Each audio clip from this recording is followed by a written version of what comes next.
Hello everyone, this is Fanfic Audiobook. Here you find original fan made audio stories. Demon Slayer. I killed Muzan for Shinobu's sake. Part 1. No. Shinobu-chan. The ghostly wails and wolf-like howls drew the gazes of many pedestrians on the street. A young man in his 20s was seen crouching on the ground, clutching his phone and crying heart-wrenchingly. The youth at the center of attention didn't realize how inappropriate his behavior was at all, only muttering incessantly, Shinobu-chan. Ah. Shinobu-chan. The young man's phone was playing the recently released Demon Slayer, Kimetsu no Yaiba movie, the Infinity Castle arc. As for why he was so sad, it was because his favorite character, and his 2D wife, the insect Hashira of the Demon Slayer Corps, Kocho Shinobu, had just met her end. As a Shinobu stan, he found it impossible to accept for a moment. Awa! Shinobu-chan, my Shinobu-chan. The young man stumbled onto the road, completely unaware that the traffic light was still red. Fool Doma. I hope your future kids are born without assholes. The youth was immersed in his own world, while not far away, a truck of destiny was speeding toward him. Hey, watch out, before the kind passerby could finish. Bang, thud thud, crash. In his final moments, the young man was still muttering. Doma. Heave ho. That should be about enough. The boy stacked the last pile of charcoal on his back into the corner of the courtyard, wiped the non-existent sweat from his forehead, and let out a sigh of relief. Finally finished moving it all. He looked at the results of his work with satisfaction, although tedious, fortunately, it wasn't too heavy. The wind stirred the wisteria flowers beside the courtyard, and sunlight flooded the garden. Everything was so peaceful.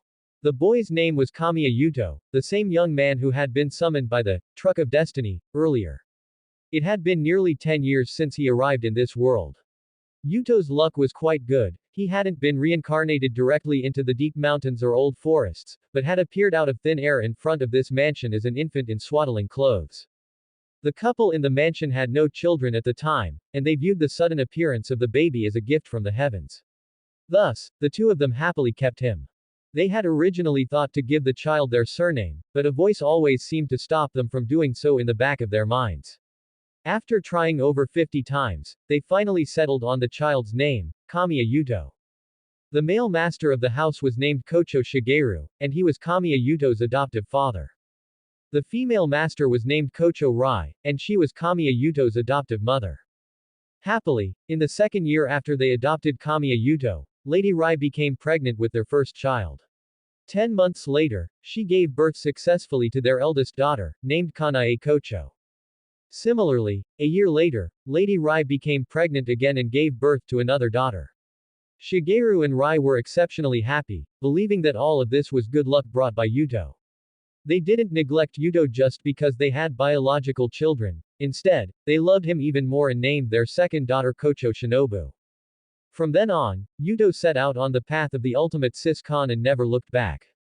Hey, stupid Yuto, a crisp and cute child's voice rang out. Kamiya Yuto, who was dozing in the courtyard, didn't even need to guess who it was. There was only one person who spoke in such a bratty, Mesugaki-style speech, his younger sister, Kocho Shinobu. Yuto turned his head and saw a little girl in a kimono skipping toward him. Her dark purple hair fell to her shoulders, a beautiful butterfly hairclip fluttered on her head, and her light purple kimono made the little girl look even more innocent and cute. Yuto raised his hand and gently ruffled the little purple-haired girl's head, saying softly. What is it, Shinobu-chan? Is there something you need from Oni-chan? His voice was very gentle, as if he didn't care at all that Shinobu had just called him, stupid Yuto. Baka Oni, you're not allowed to touch my head. I won't grow tall. The little girl said huffily, yet her small head honestly nuzzled against Yuto's hand. Looking at the tsundere Shinobu, Yuto smiled dismissively. How could he not know the temperament of the little sister he spent every day with? Right. Shinobu-chan is a big girl now. It's Big Brother's fault. Yuto was about to withdraw his hand with a smile, but this made the little girl, who hadn't had enough yet, unhappy. She immediately raised her small hand to press down on the large hand on her head and said gloomily. I didn't tell you to take it away. Shinobu's little face was puffed up, looking extremely adorable. Yuto used his other hand to gently pinch that bouncy, tender little cheek. Feeling the delicate texture, he suddenly found it hard to let go. Alright, Shinobu-chan, tell big brother what's going on, okay. Kocho Shinobu seemed to remember something and reacted immediately, placing her two small hands on her hips. Big sister told me to call you for lunch. Only then did Yuto realize it was already noon. Usually, the meal would have started by now. Standing up, he scooped up the little girl in front of him and said with a smile, then Shinobu-chan should come back with big brother. Put me down, stupid Yuto. I can walk by myself. The little girl Shinobu complained and fussed, but she didn't struggle violently. Instead, after a short bout of flailing, she quietly curled up in Yuto's arms. The two appeared in the dining room together. What greeted their eyes was an extremely beautiful woman, also dressed in a kimono. Unlike Kocho Shinobu's innocence, she possessed the maturity of an adult, but undeniably, she was very beautiful. Shinobu and Yuto really get along well, don't they? To think she'd act like a spoiled child and have her brother carry her back, right, teased as she looked at the well-behaved little girl in Yuto's arms. Mama. I wasn't acting like a spoiled child. Stupid Yuto insisted on carrying me, I wasn't being spoiled. The little girl was very indignant and began to struggle in Yuto's arms. Yuto, feeling helpless, gave a knowing smile and gently set Shinobu down. Once her feet hit the ground, Shinobu ran toward Lady Rai, making a big show of proving she wasn't being a spoiled child. At that moment, a slightly helpless voice sounded. Shinobu, you should call him Yuto-kun or big brother. You can't call him stupid Yuto. The one speaking was Kanae. At 8 years old, she had grown into a graceful girl. Although she was still a young girl, one could already see the foundation of a beauty, as well as that unmistakable proud figure inherited from her mother. It's fine, Kanae. I know Shinobu uses this way to express her love for her big brother. Yuto walked toward Kanae and also raised his hand to gently rub her head. The next moment, Kanae, who had just been lecturing Shinobu, turned into a steam engine girl, her pretty face flushing crimson and constantly emitting steam. You understood, Yuto-kun.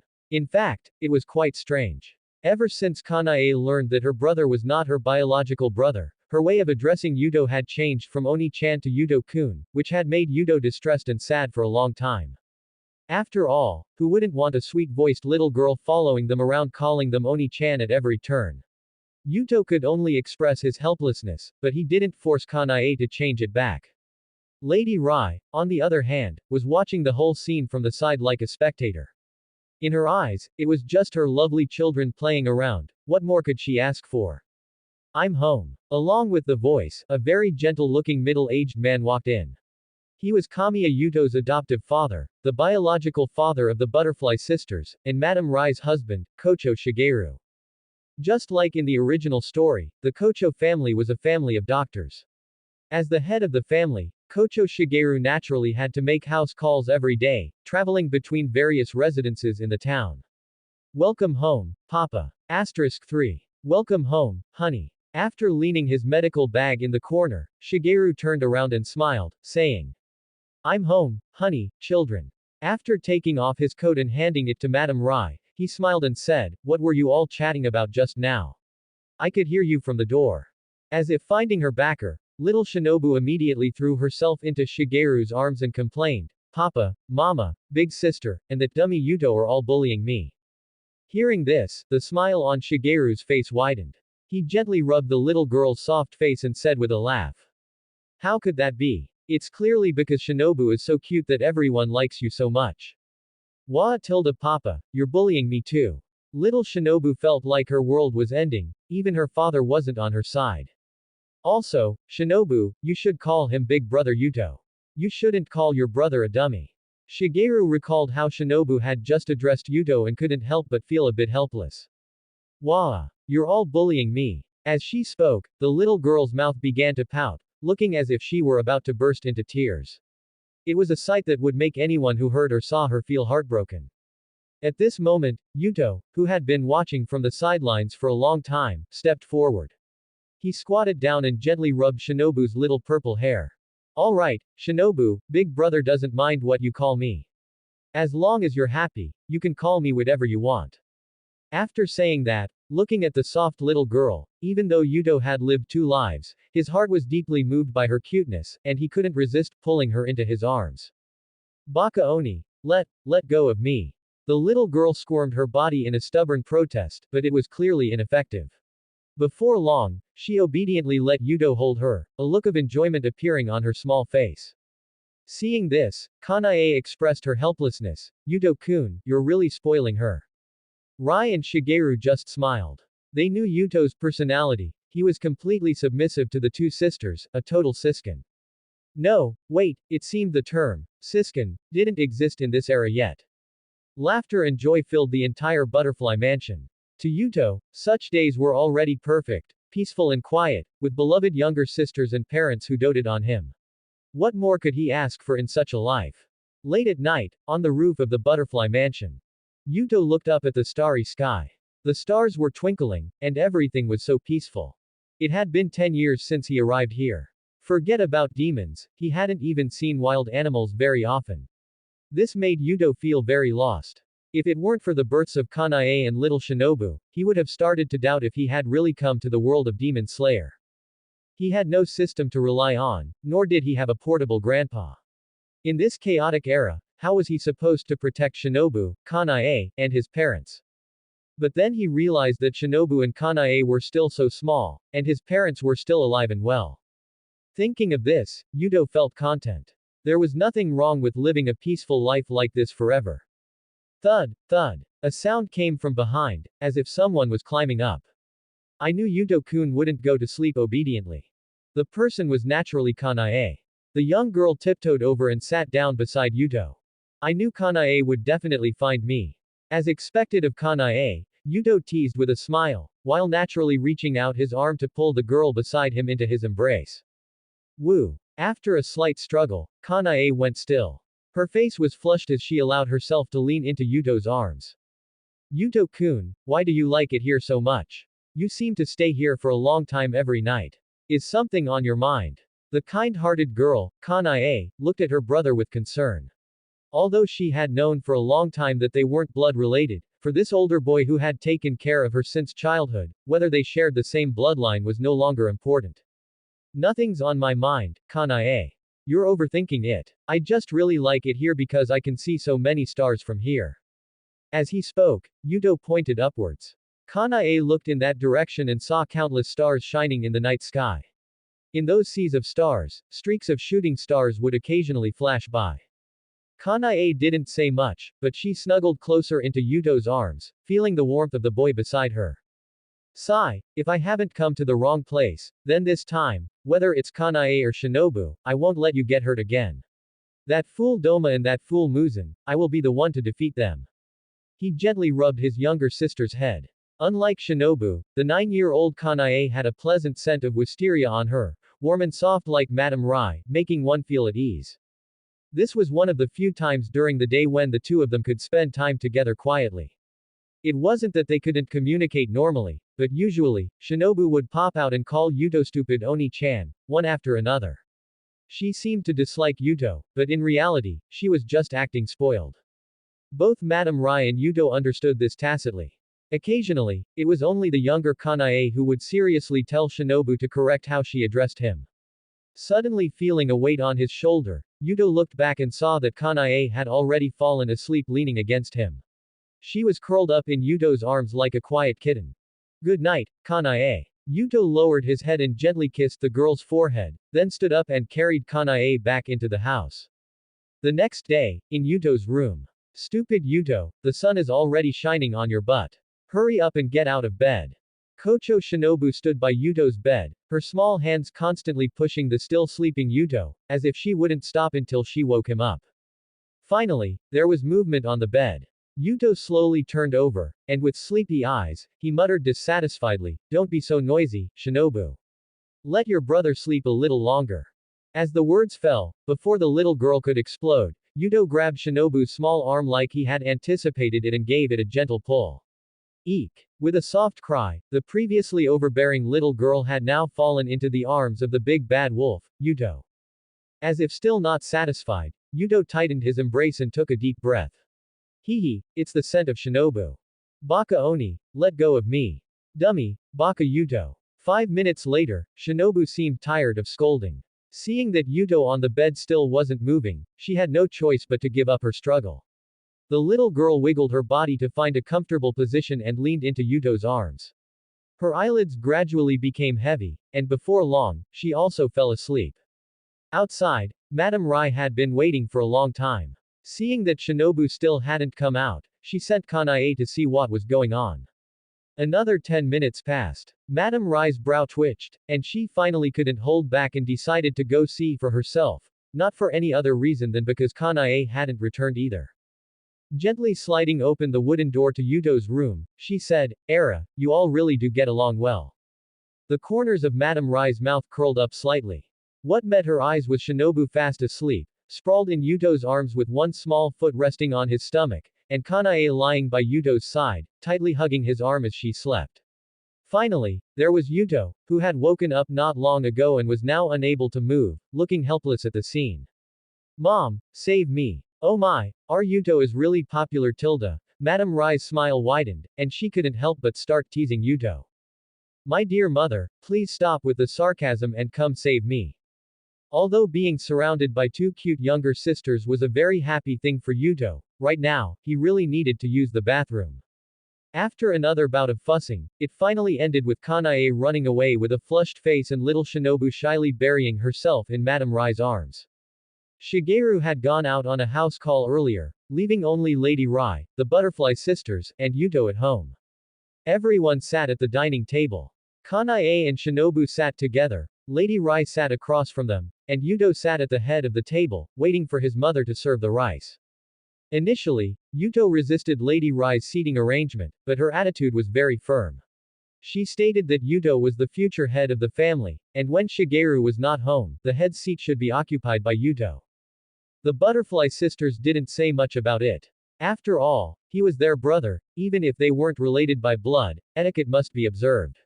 Of course, that was the complicated way of putting it. Simply put, Kanae said she would always support her brother, while little Shinobu was still young and felt that it didn't matter where her dummy of an older brother sat. Thus, Yuto had no choice but to raise his hands in surrender and obediently accept his mother's arrangement. Speaking of which, many people have come to propose marriage again lately. Rai put down her chopsticks, her expression slightly troubled. As Kocho Shigeru was the doctor with the best reputation for miles around, there were certainly many people eager to curry favor with the Kocho family, especially upon knowing Shigeru had two daughters as beautiful as flowers and jade. It was inevitable that some would harbor ulterior motives. After little Kanae's 6th birthday, people basically came to propose every few days.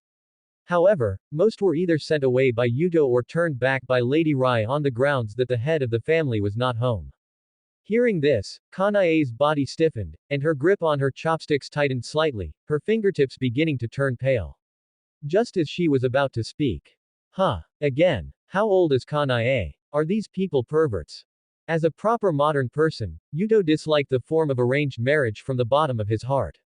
In his view, everyone had their own path to walk. What was the point of arranging things in advance? Moreover, it was his own sister being proposed to, which made him even more furious, wishing he could drag those perverts out and skin them alive. So, mother, did you agree? How could I? I refused them directly. As for the reason, Lady Rai did not state it clearly. Yuto naturally didn't know that Lady Rai had sent those people away by claiming that Kanae was already betrothed to him. Kanae immediately breathed a sigh of relief and looked at Yuto cautiously. She didn't want to leave Yuto-kun's side, especially after learning that her brother wasn't her biological brother but Yuto-kun. The seed buried deep in her heart began to take root and sprout, faintly showing a momentum that could pierce the clouds. Lady Rai, taking in this scene, curled her lips into a smile. As for the little lowly Shinobu, well, this chicken leg is really delicious. Days passed one by one, and in the blink of an eye, it was Yuto's 10th birthday. However, today's protagonist, Yuto, was completely unaware. At this moment, he was still on the mountain, huffing and puffing as he gathered firewood, tying it up to bring home to be turned into charcoal. Yuto was shirtless, revealing a sturdy upper body. At 10 years old, he was different from ordinary children. He knew that his father, Shigeru, had to bear the family's expenses alone. As the eldest son of the house, Yuto naturally took on the responsibility of helping his father share the burden. Although the Kocho family was not poor, they couldn't be called particularly wealthy either. Supporting just Yudo would naturally not be a problem, but since the butterfly sisters were born one after another, the economic pressure gradually became heavier. By now, even 9-year-old Kanae could identify herbs and help Shigeru with some simple consultations. Meanwhile, the little lowly Shinobu showed amazing talent in herbalism. At her young age, she could already distinguish hundreds of herbs and accurately point out their names and effects. In time, Kanae and Shinobu would surely inherit Shigeru's name as the Kocho doctors, such was the expectation for them. For Yuto, diagnosing illnesses and identifying medicine was like reading a divine script. He knew he had no talent in that area, so he chose to do what he could within his capabilities. Drawing on his memories as a modern person, Yuto made significant improvements to the charcoal making process. While meeting his own family's needs, he would sell the surplus charcoal. Over time, the neighbors were all won over by the charcoal Yuto made. Not only was it cheap, but its usage time was greatly increased. Combined with the reputation of the Kocho doctor, the charcoal Yuto produced was in high demand every time. It could be said that he greatly relieved Shigeru's pressure at its source. Rustle. Who's there? Yuto whipped his head around. Something seemed about to rush out from the bushes behind him. The rustling sound of leaves clashing in the brush made Yuto stay on high alert. Gripping his axe tightly, he slowly approached the bushes. With a swish, a white figure darted out rapidly, lunging toward Yuto. When Yuto looked closely, it was a snow-white rabbit rushing at him. Seeing this, Yuto chuckled. He could have an extra dish for dinner tonight. He raised his axe and let it fall. With a thud, the rabbit slowly collapsed. It could be said it died before its mission was even started. It looks like I can have mother cook some rabbit meat for Kanae and Shinobu when I get back. Thinking of his sister's slender figures, though they weren't thin from hunger, he still wanted them to have a bit more meat on their bones, so they would feel better to the touch. Humming a little tune, Yuto shouldered the bundle of firewood, picked up his prize, and happily headed home. He soon descended the mountain. After returning to town, the neighbors greeted Yuto warmly upon seeing him. It couldn't be helped. The charcoal Yuto made was not only durable but, more importantly, cheap, which greatly saved everyone's expenses. Therefore, Yuto was very popular among these uncles and aunts. Yo, isn't this the boy from the Kocho family? You're back. Kamiya-kun, would you like some radishes? They were just picked from the field. Ah, it's Yuto. Have you eaten yet? Yuto. Facing the warmth of the villagers, Yuto wasn't impatient and responded to each one with a smile. Yes, I'm back, Uncle Kanda. Is that okay? Thank you, Aunt Sakura. I haven't eaten yet, but mother has probably already prepared dinner. After Yuto bid farewell to the villagers, his arms were full of dried goods given to him by the neighbors. Their enthusiasm was so great that Yuto couldn't refuse even if he wanted to. Yuto-kun. When Yuto walked into his yard, the kind girl Kanae was already waiting there. I'm back, Kanae. Putting the bundle of firewood in the corner, Yuto walked up to Kanae with a smile. Welcome back, Yuto-kun. The girl didn't mind the sweaty boy. She gently took his hand and took out a pre-prepared wet towel to wipe her brother down. Seeing this, Yuto wanted to say he could do it himself, but seeing Kanae's focused expression, he silently swallowed the words of refusal. Kanae's movements were very light and gentle. The afterglow of the setting sun hit her face, casting a golden halo over her fair, pretty face, and even the hint of blood red at the tips of her ears was clearly visible. The scent of wisteria flowers lingered around her, and combined with the girl's focused expression, everything seemed so beautiful. Alright, let's go inside, Yuto-kun. Okay. Yuto let Kanae pull his hand as they walked briskly toward the house. The wisteria flowers on the courtyard wall were still in bloom, swaying gently with the evening breeze. Happy birthday, Yuto. X2. Happy birthday, Yuto-kun. Happy birthday, Baka Oni-chan. At the dining table, Yuto looked at the red bean rice in the ceramic bowl before him, then glanced at his smiling parents and Kanae, as well as the little girl Shinobu, who was pouting with a tsundere expression, and only then did he realize that today was his birthday. Mrs. Rai, seeing Yuto sitting there stunned, smiled and teased, "Oh my, Yuto, are you so moved that you're secretly shedding tears?" At this moment, Shigeru chimed in, "Time flies. Yuto is already 10 years old. To think that little tyke who was once so tiny has grown up to be so handsome now." Yuto was dazed for a moment, as if digesting this information, but quickly composed himself. Thank you, Mom and Dad, and also Kanae and Shinobu. Yuto's voice was slightly choked with emotion. The fact that the Kocho couple was willing to adopt him and raise him was something Yuto was immensely grateful for. Because of their kind act, he was spared from being left to wander and sleep in the wilderness.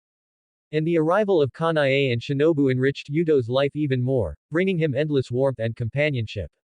Seeing that Yuto was a bit at a loss, Shigeru secretly signaled the other three with his eyes.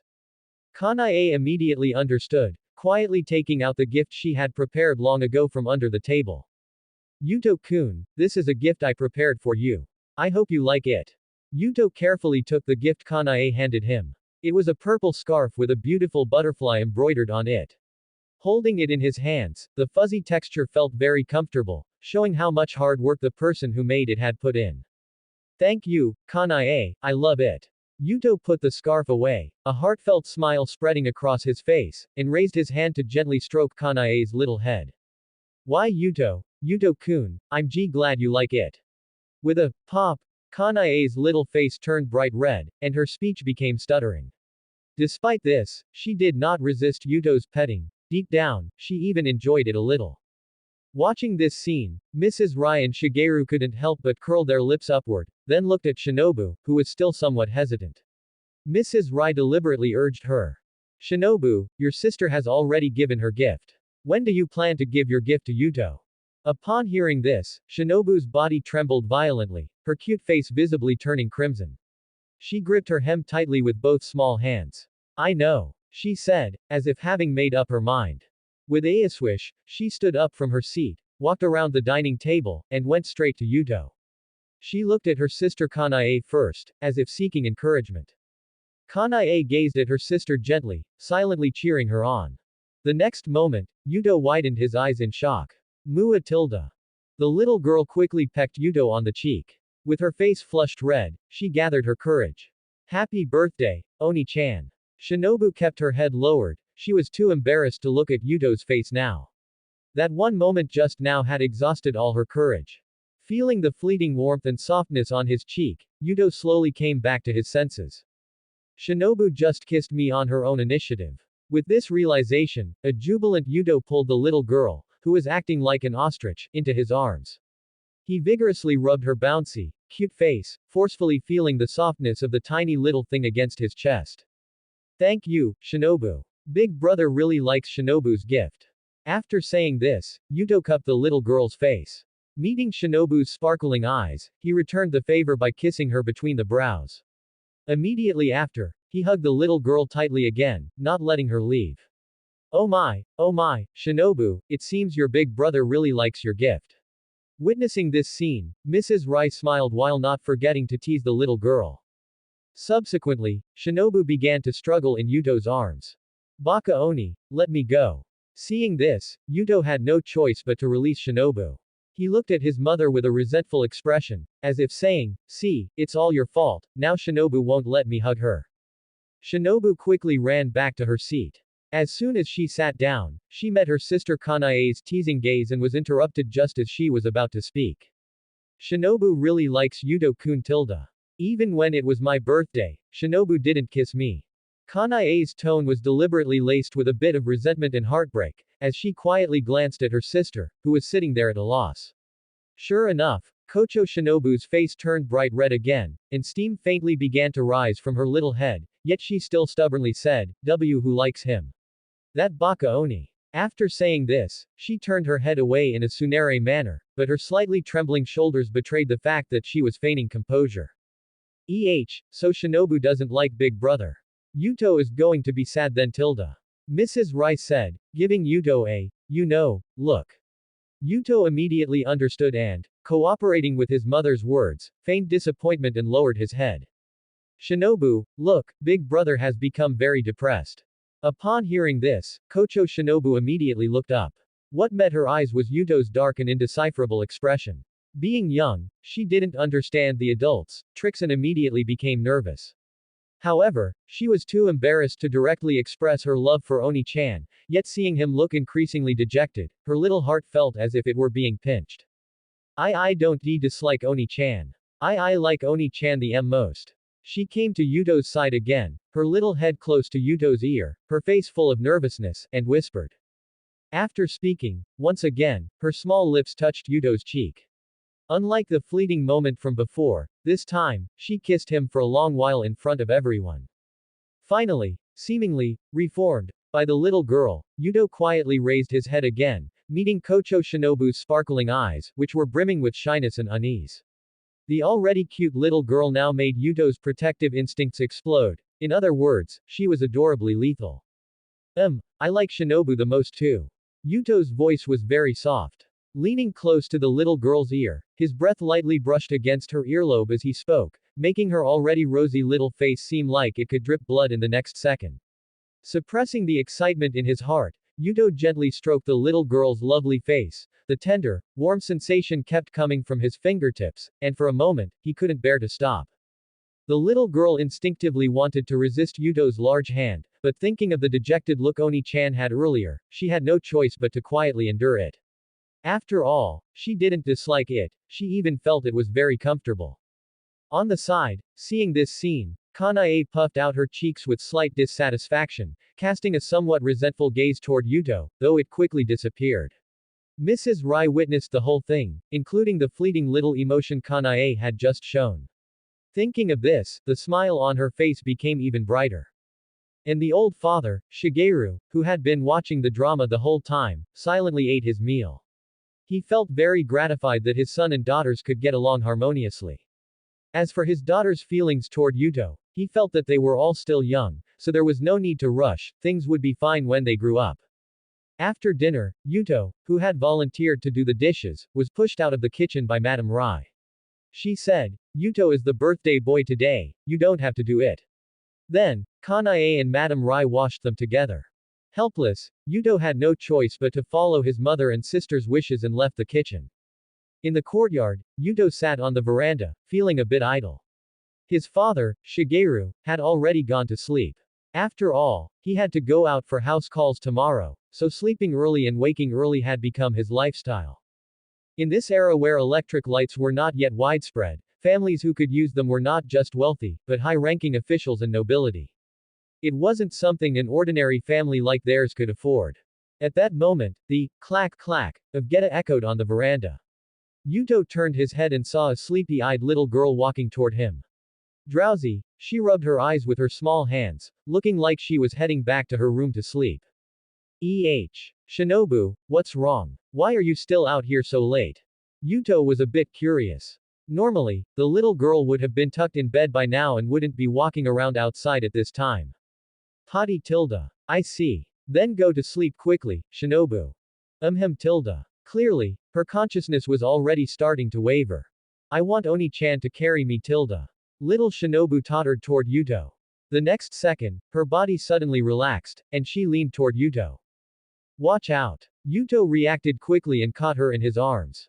Only then did he see that little Shinobu had already fallen asleep, her breathing steady. Yuto adjusted her into a more comfortable position, his movements careful, fearing he might wake the sleeping girl in his arms. Yuto let out a long breath. He was now sitting cross-legged on the veranda, holding his tiny little sister in his arms. Feeling the weight in his arms, soft and tender, and the milky scent like that of a baby wafting into his nose, along with that, Oni-chan, carry me tilde, Yuto realized once again that he had come to another world. Not only did he have his dear sisters, but he had also formed deep bonds here. He wanted to protect them. He didn't want Kanae to die in the future, and he certainly didn't want Shinobu to sacrifice herself to poison Doma. He craved power, the power to change everything, the absolute power to defeat Muzan. For a moment, Yuto felt he was being a bit greedy. Right now, he was just an ordinary person. Even if he was more mature and intelligent than children his age, it didn't change the fact that he was only a 10-year-old child. Smallness, confusion, helplessness. Various complex emotions gradually welled up in his heart. Because of the tiny, fragile sister in his arms, he began to feel anxious and uneasy. In this era where demons roamed, having no power and no breathing style meant every step was difficult. For an ordinary person to slay a demon was nothing but a pipe dream. A night breeze blew past, carrying a chill. The wind made Shinobu shiver slightly, but at the same time, it woke Yuto from his confusion and anxiety. Why am I getting so worked up? Yuto smiled self-deprecatingly. Everything hadn't even started yet, he still had a chance to change the future. There was no need to start panicking now. Preparing for a rainy day was right, but it should be done in moderation. Achoo! Shinobu's sneeze made Yuto notice that she was shivering from the cold. Yuto inwardly cursed his mistake, forgetting that the fragrant and soft sister in his arms was only 8 years old and could easily catch a cold. After carrying Shinobu back to her room and tucking her in, Yuto gently planted a kiss on her tender cheek. Good night, Shinobu. The night was deep. After returning to his room, Yuto lay on his bedding. Drowsiness gradually swept over him, and his consciousness began to fade. Just as he was about to fall asleep, the door to his room was slowly pulled open. The thin door made of wood and paper made a distinct sound in the quiet environment, startling Yuto out of his drowsiness. He saw a figure with a black cowlick slip into his quilt. Then, the soft quilt actually bulged up on its own, wriggling in the darkness in a way that was both strange and cute. Yuto, of course, knew who it was. The familiar long black hair and the refreshing scent of wisteria flowers all revealed that the visitor was his kind and lovely sister, Kanae. Tilda. Kanae crawled out from under the quilt while lying on top of Yuto. At the same time, she struck a pose like a hungry tiger pouncing on its prey. In an instant, Yuto was overwhelmed by her cuteness. Yuto gently stroked Kanae's little head, helpless yet doting. He said softly, Kanae, it's so late. Why aren't you sleeping? Did you come here for a night raid? Without waiting for her to respond, he continued, it's not that I can't accept it, but Kanae needs to grow up a bit more before doing this. Hearing this, Kanae puffed out her cheeks in dissatisfaction. Pouting, she said unhappily, it's because Yuto-kun only played with Shinobu during dinner. I had so much I wanted to say to Yuto-kun, but I didn't get the chance. As she spoke, Kanae buried her face in Yuto's chest, rubbing her small head against him while muttering, insufficient Yuto-kun levels. Hearing this, Yuto finally realized that Kanae was jealous. But it made sense, he had spent most of dinner interacting with Shinobu and had indeed neglected Kanae's feelings. The Kanae in Yuto's memory was the image of a beautiful, cool, and kind older sister from the future. But the current Kanae was just a 9-year-old girl, a little sister who craved her brother's company. Thinking this, Yuto reached out and gently cupped Kanae's pretty face. He leaned in and slowly kissed her cheek, ignoring the fact that Kanae had already turned into a steam engine from blushing. He kissed her for a long time. How about that? Brother kissed you longer than Shinobu tilde, do you want another one? Yuto looked at Kanae with a teasing tone. Her puffed-out cheeks had already turned bright red, and her whole body was steaming. She stammered, no need. I'm going back. Before Kanae could finish, Yuto swept his arm, and the soft quilt covered them both. Under the quilt, Yuto held Kanae tightly. Since our Kanae is jealous, you'll sleep with brother tonight. After saying that, ignoring his sister whose brain had short-circuited, Yuto found a comfortable position and held Kanae tightly as he closed his eyes. The reassuring scent of wisteria flowers lingered at the tip of his nose, and the drowsiness that had long since dissipated swept over him again. Good night, Kanae. Little did he know, Kanae, nestled safely in Yuto's arms, whispered back. Good night, Oni-chan tilde. Then, Kanae also fell fast asleep.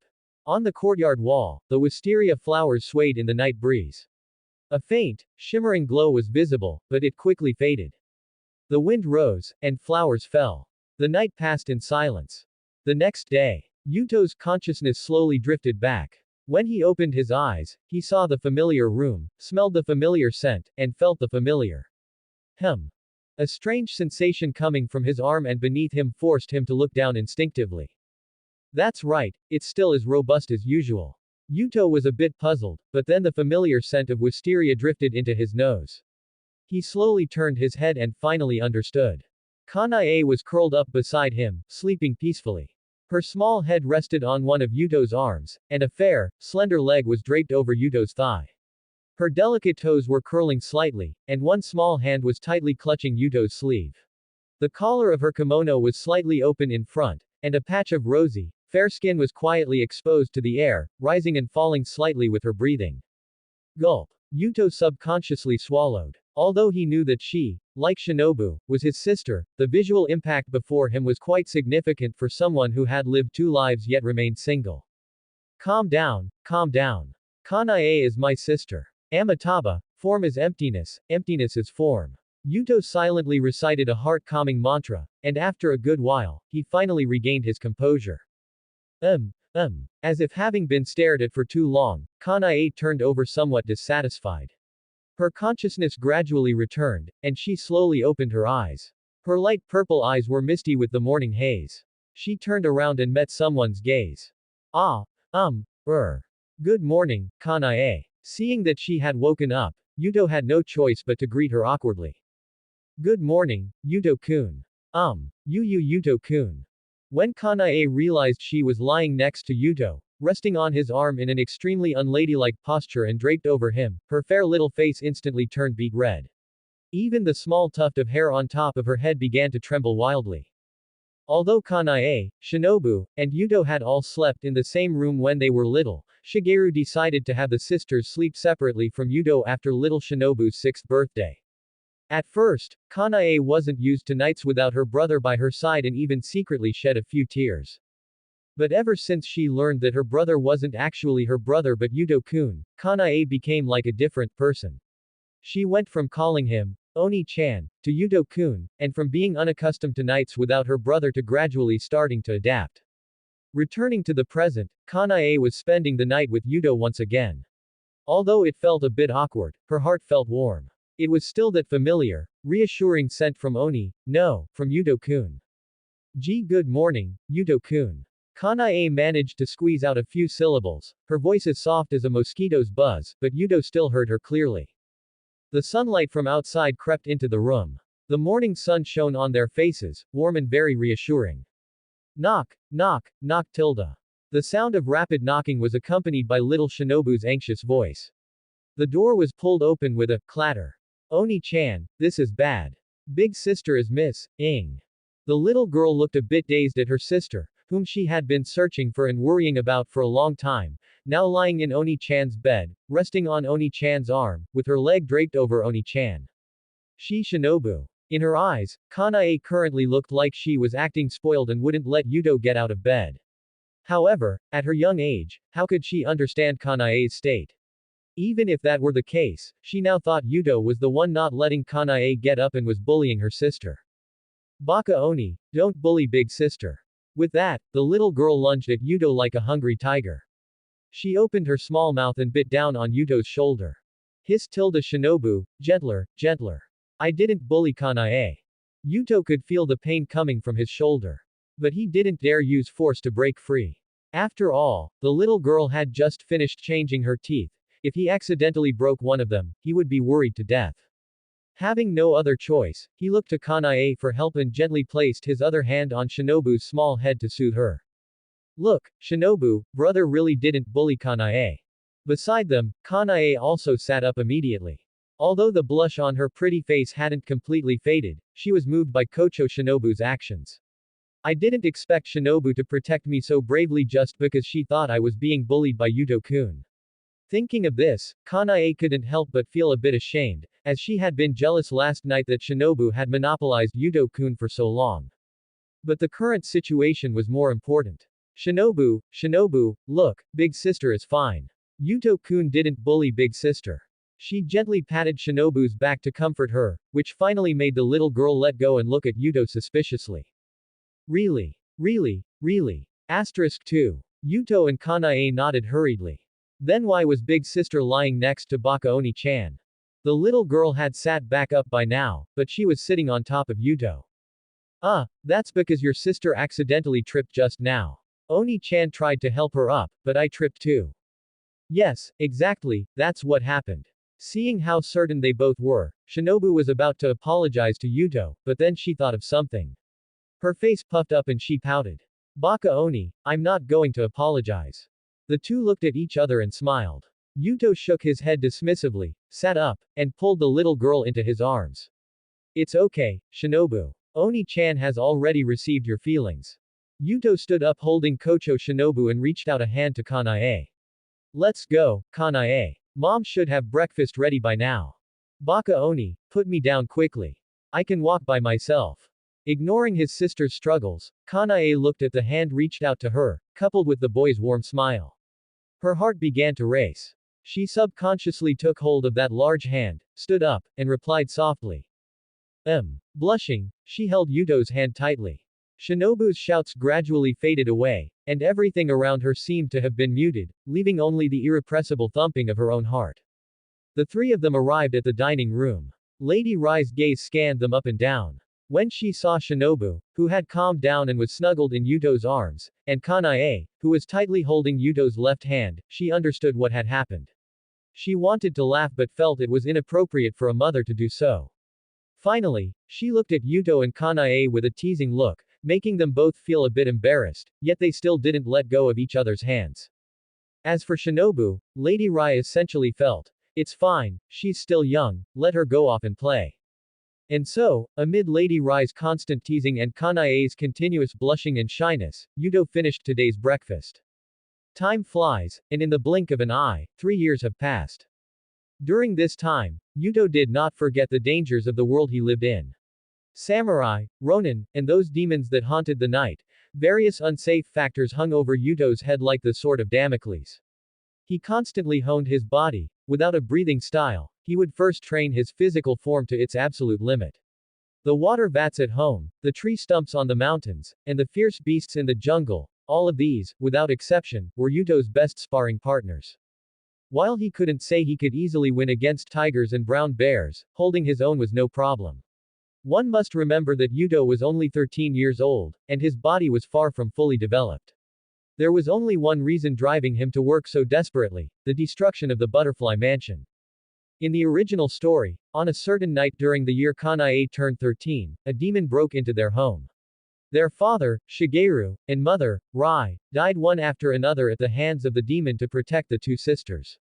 Their sacrifice didn't buy much time, and the demon soon discovered the two sisters trembling in a corner. If the stone Hashira, Gyome Himahima, hadn't arrived at the last moment to slay the demon with his massive spiked flail, the butterfly sisters would likely have met their end that night.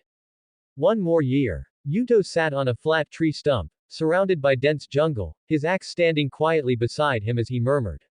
I just don't know the exact time. Kanae is 12 this year, and in one more year, the early plot will begin. What Yuto can do now, or rather, the only thing he can do, is intensify his physical training and plant as many wisteria trees as possible in the family courtyard. Snap! Yuto whipped his head around to see a massive, dark brown bear enter his field of vision. Without a second thought, Yuto snatched up the axe that had been standing still beside him and leapt back, putting a significant distance between himself and the behemoth. Roar! As if displeased by Yuto's provocative movement, the brown bear spread its arms and let out a deafening roar. In the mountain forest, birds and beasts were startled and fled in all directions. Soon, there was no sound for miles around. Yuto's eyes narrowed slightly as he heightened all his senses to their limit, staring fixedly at the giant bear before him. Phew! A cold glint flashed in his eyes as he leaned his body forward and kicked off the ground with his feet. He shot toward the massive creature like an arrow released from a bow. Yuto swung his battle axe, using all his strength to trace a perfect arc, aiming a direct strike at the giant bear with the help of momentum. With a crisp clang, the giant bear used its incredibly sharp claws to swat at the incoming axe. As claws and metal repeatedly collided, the brown bear felt only frustration. As the king of the forest, when had it ever been provoked by such a tiny human? Its displeasure turned into rage as it stomped forward, sending soil flying and cracking the ground. Roar, roar, roar. As if to vent its frustration, the brown bear charged forward, swinging a massive paw as thick as an adult's leg at the insolent human before it. Clang! Bang! Yuto constantly maneuvered around the giant bear, and the blade of his axe was actually starting to chip and curl. How are this beast's claws so hard? Whoosh! Before he could think, that overwhelming giant paw came straight down, accompanied by a sharp whistling sound as it aimed for Yuto's face. His pupils constricted. Lacking the time to roll away, he quickly raised his axe horizontally in front of him. With a loud bang, Yuto was swatted back several meters. His back slammed into a large tree before he finally came to a stop. Even though Yuto's body had undergone rigorous training, this impact still caused his internal organs to tremble. PFF'd. A spray of bright red blood erupted from his mouth. Yuto used the tree trunk for support as he shakily stood up, wiped the blood from the corner of his mouth, and tightened his grip on the axe handle. The giant bear looked down at the tiny human. Seeing him stand up again, the dignity of the forest's overlord seemed to be provoked once more. Roar, roar, roar. At this moment, it was no longer playing with the human. It wanted to crush him with absolute strength and make him its after-dinner dessert. Here it comes, Yuto thought to himself. Similarly, he charged forward, his feet pounding the earth like an agile predator. He twisted and leapt, and a second before the giant bear swung its claws, Yuto jumped high into the air. Gripping the axe handle with both hands, he used all his strength combined with his body's momentum to strike straight down at the top of the bear's head. With a squelch, the sturdy skull was instantly shattered, and bright red blood erupted like a fountain. And so, the once lofty and majestic forest overlord died at the hands of a tiny human. Its massive body collapsed with a thud. Its previously arrogant eyes were now filled with disbelief as the light within them gradually faded into gray. Yuto landed steadily, stood up, and looked at the massive dinner behind him, unable to help but smile slightly. A beast is just a beast, it'll never use its brain. He checked himself over. His clothes were tattered, stained with the dark red of the blood he had spat out earlier, and the skin between his thumb and forefinger had split, still oozing blood. There was no hiding this, Yuto lamented in his heart. He wouldn't be able to avoid a scolding from Kanae when he got back. He walked over to the giant bear's carcass, stood on it, and forcefully pulled out the axe embedded in its head. Then, he pulled a small knife from his robe and began his work. The sun gradually set, and the twilight glow shone upon the mountain forest. Yuto finally finished skinning the brown bear and took 2 bear paws with him as he left. I'm still a bit weak. On the way back, Yuto thought to himself. Through today's fight, Yuto clearly realized his own weakness. Compared to a demon, a brown bear was just an appetizer that could be handled in one swipe, yet he had to expend so much effort and even got injured because of it. If he couldn't even protect himself, how could he protect Kanae and Shinobu? Yuto asked himself. His younger sisters were his ultimate bottom line. This wasn't just about the residual knowledge from his past life, but the affection and familial bonds formed over years of living together that made him want to protect them even more. It was spontaneous, it was just the way it was. The rustling in the woods seemed to be a farewell song for Yuto's departure. In the depths of the forest where the sunlight couldn't reach, a pair of eerie green eyes emitted a soul-stirring light. Mareki, blood. A hoarse, low voice, like a broken gong, echoed through the mountain forest. The sunset had long since faded, and night had fully descended. Certain restless, agitated monsters began to appear. The night would no longer be safe. Evening, Butterfly Mansion. Yuto-kun. A voice filled with anger echoed throughout the courtyard, causing passing neighbors to look toward the Butterfly Mansion in surprise. Inside the courtyard, Yuto knelt on the ground, head bowed, drenched in sweat as he endured the young girl's fury. Who could have imagined that the high-pitched, sky-shattering voice just now had come from Kanae, who was usually as gentle as water and known as the town's Yamato Miko.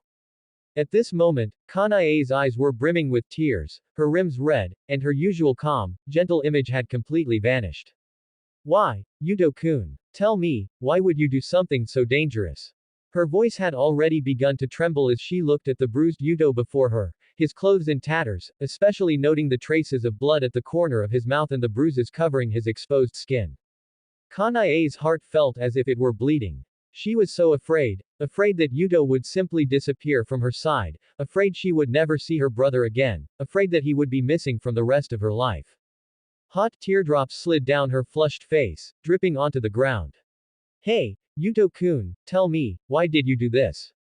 Why didn't you run when you encountered danger? Why did you fight a wild beast so desperately? Looking at the girl before him crying like a pear blossom in the rain out of worry for him, Yuto's heart was also suffering. Time reverted to half an hour ago. Yuto had run right into Kanae, who was coming to greet him in the courtyard as usual. Just as Kanae was about to speak, her pupils suddenly constricted. What met her eyes was a blood-stained figure. His once intact clothes were now in tatters, the boy's formerly sturdy arms and legs were covered in bruises, and traces of blood remained on his gentle, smiling face. Kanae, look, this is today's haul. Yuto deliberately ignored the girl's expression, waving the bear paw and bear skin in his hand as if seeking credit. I'll have mom cook the bear paw tonight. You and Shinobu should eat more meat, otherwise I'll worry you're malnourished. I'll have dad take this bear skin to town to sell later. That way, he can ease some of his recent pressure and won't have to go out on medical calls so often. The boy said with a smile, not noticing at all, or perhaps deliberately not looking at Kanae's incredibly somber expression.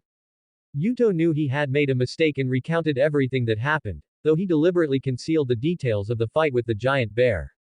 Just as he was about to take Kanae's hand, he was met by her tear-filled eyes and trembling hands. Back to the present. Kanae slowly sat down, kneeling in front of Yuto. Her clean, tidy kimono rested on the dirt, and her white socks were stained with dust and a bit of filth. Her hands gently caressed Yuto's face, the worry and sorrow in her eyes impossible to hide. Does it still hurt? The girl's voice was a bit choked up.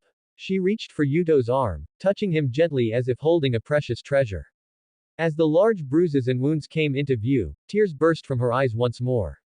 Yuto shook his head gently. His large hand covered Kanae's small hand on his cheek and tenderly moved it away. It stopped hurting a long time ago. He paused. I'm sorry for making you worry, Kanae. I won't do it again. Seeing her uneasy expression, Yuto quickly offered his promise. The next moment, Kanae could no longer restrain herself and threw herself into Yuto's arms, sobbing loudly.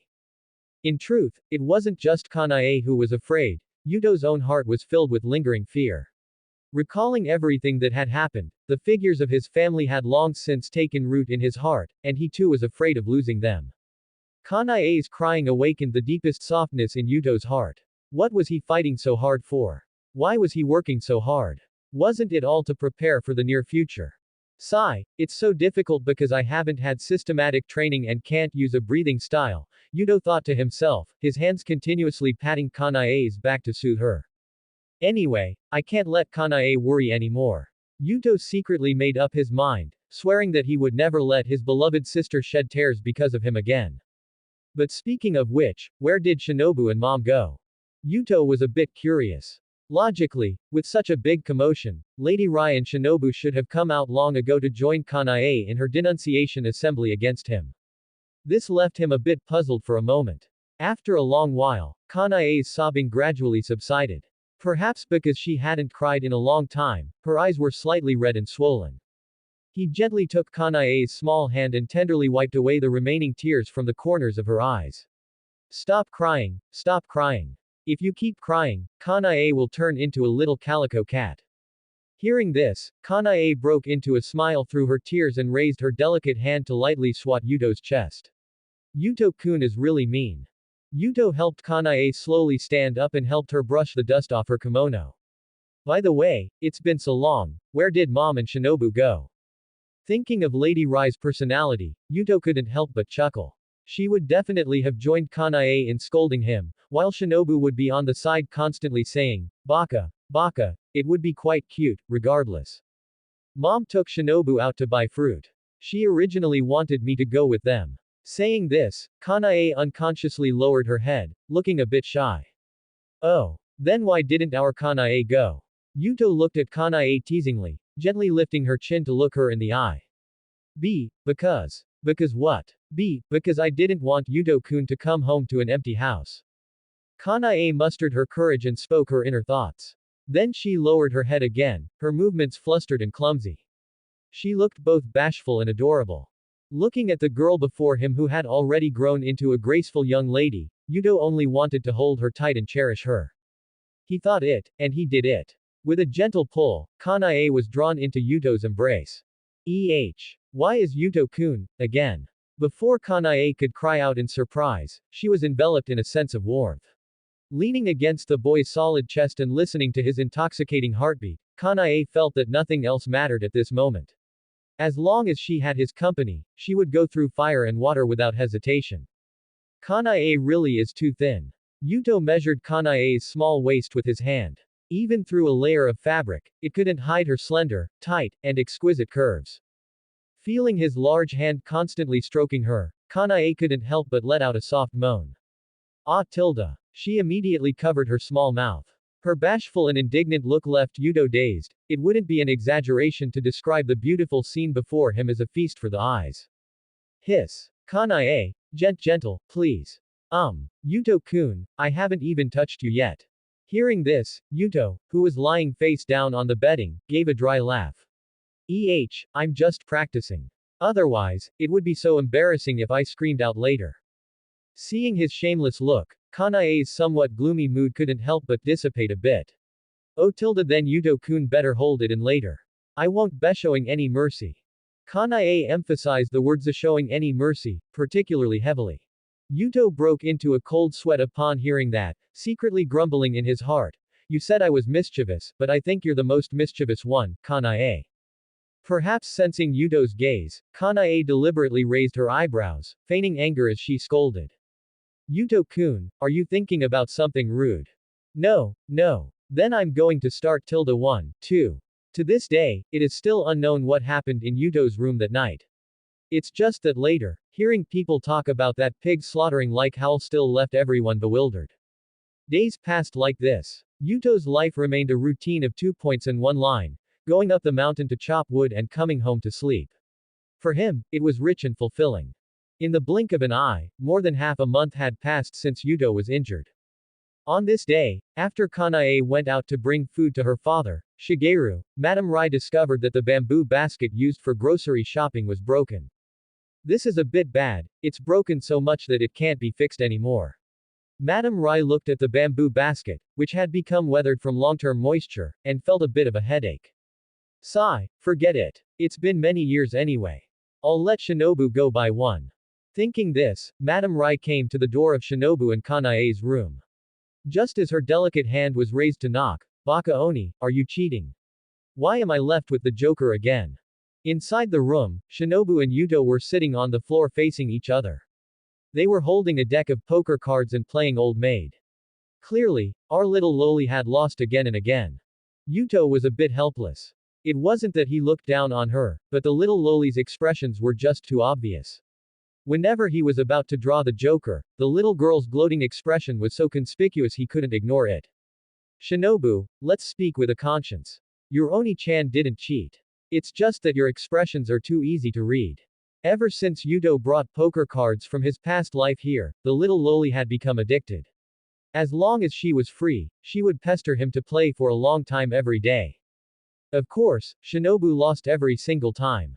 But as the saying goes, the worse someone is at a game, the more they love to play it. Clearly, this little girl belonged to that category. The next moment, the little loli immediately lay on the floor, throwing a tantrum. Her 2 little feet kicked wildly, as if trying to vent all her dissatisfaction. I don't care, I don't care. Baka Oni must be cheating. One more round, just one more round. But Shinobu, we've already played nearly 50 rounds. Yes, Yuto wasn't exaggerating. From after lunch until now, they had played no fewer than 50 rounds, Yuto might have even underreported. Oni-chan still has to go up the mountain to chop wood. Let's play next time, okay. Yuto coaxed the little loli like he was coaxing a child, gently catching one of her wildly flailing little feet and holding it in his palm. The soft, tender, and smooth sensation made Yuto unable to put it down. But I haven't played enough yet. The little loli put on a wronged expression and slowly approached Yuto. Those large, watery purple eyes stared straight at him. Her 2 fair, lotus root-like arms wrapped around Yuto's neck, and the scent of wisteria flowers, same as Kanae's, slowly drifted into his nose. Please. Just one more round, Oni-chan tilde. Yuto dazed out subconsciously upon hearing that. Shinobu took the opportunity to wink. Ever since she found out her brother couldn't stand her acting spoiled, the little loli seemed to have found the key to successfully driving Yuto. When in doubt, Oni-chan tilde, first, and Yuto would surely get it done perfectly for her. Afterwards, a light kiss for her brother would result in an all-powerful, fully recovered Yuto. As she spoke, Shinobu's face slowly approached Yuto's. That little rosy mouth was getting closer, and the next moment, with a mwah sound, Shinobu kissed her cheap brother on the cheek. On the surface, Yuto was like, sigh, I'm really defeated by you. In reality, his heart was like, woohoo. Shinobu kissed me again. Alright then, just one last round. I haven't finished my tasks for today yet. Baka. Oni-chan is the best. I love Yuto the most tilde. Almost, just a little bit more and she would have slipped up. But Baka Oni is really easy to coax, he'll listen obediently after just one kiss. Through the crack in the door, Madame Rai saw everything. She couldn't help but facepalm, feeling a sense of helplessness in her heart. This silly girl, she's being taken advantage of and yet she's still giggling happily. For a moment, she didn't know how to describe her current feelings. But fortunately, it was Yuto, so it didn't matter. Forget it, let's get to business first. Knock, knock, knock. Shinobu, are you in there? Mama has something to ask of you. Inside the room, the little loli, who was about to reshuffle the cards, heard the voice and quickly stood up, scurrying to the door to open it for her mother. I'm here, Mama. If you ask why she was so quick, recall the times when Shinobu made a mistake and was held down on Madame Rai's lap to be spanked. At those times, Kanae and Yuto could only sit kneeling obediently on the side, not even daring to breathe loudly. After the door opened, is something the matter, Mama? Recalling the scene from just now, Madame Rai looked at the silly girl Shinobu with a complicated gaze. She nodded. The bamboo basket at home is broken. I want you to run an errand to the Kanda family on the east side of town to buy a new one. Oh, okay Tilda, the little loli hesitated for a moment, but remembering the burning pain on her little bottom from before, she quickly agreed.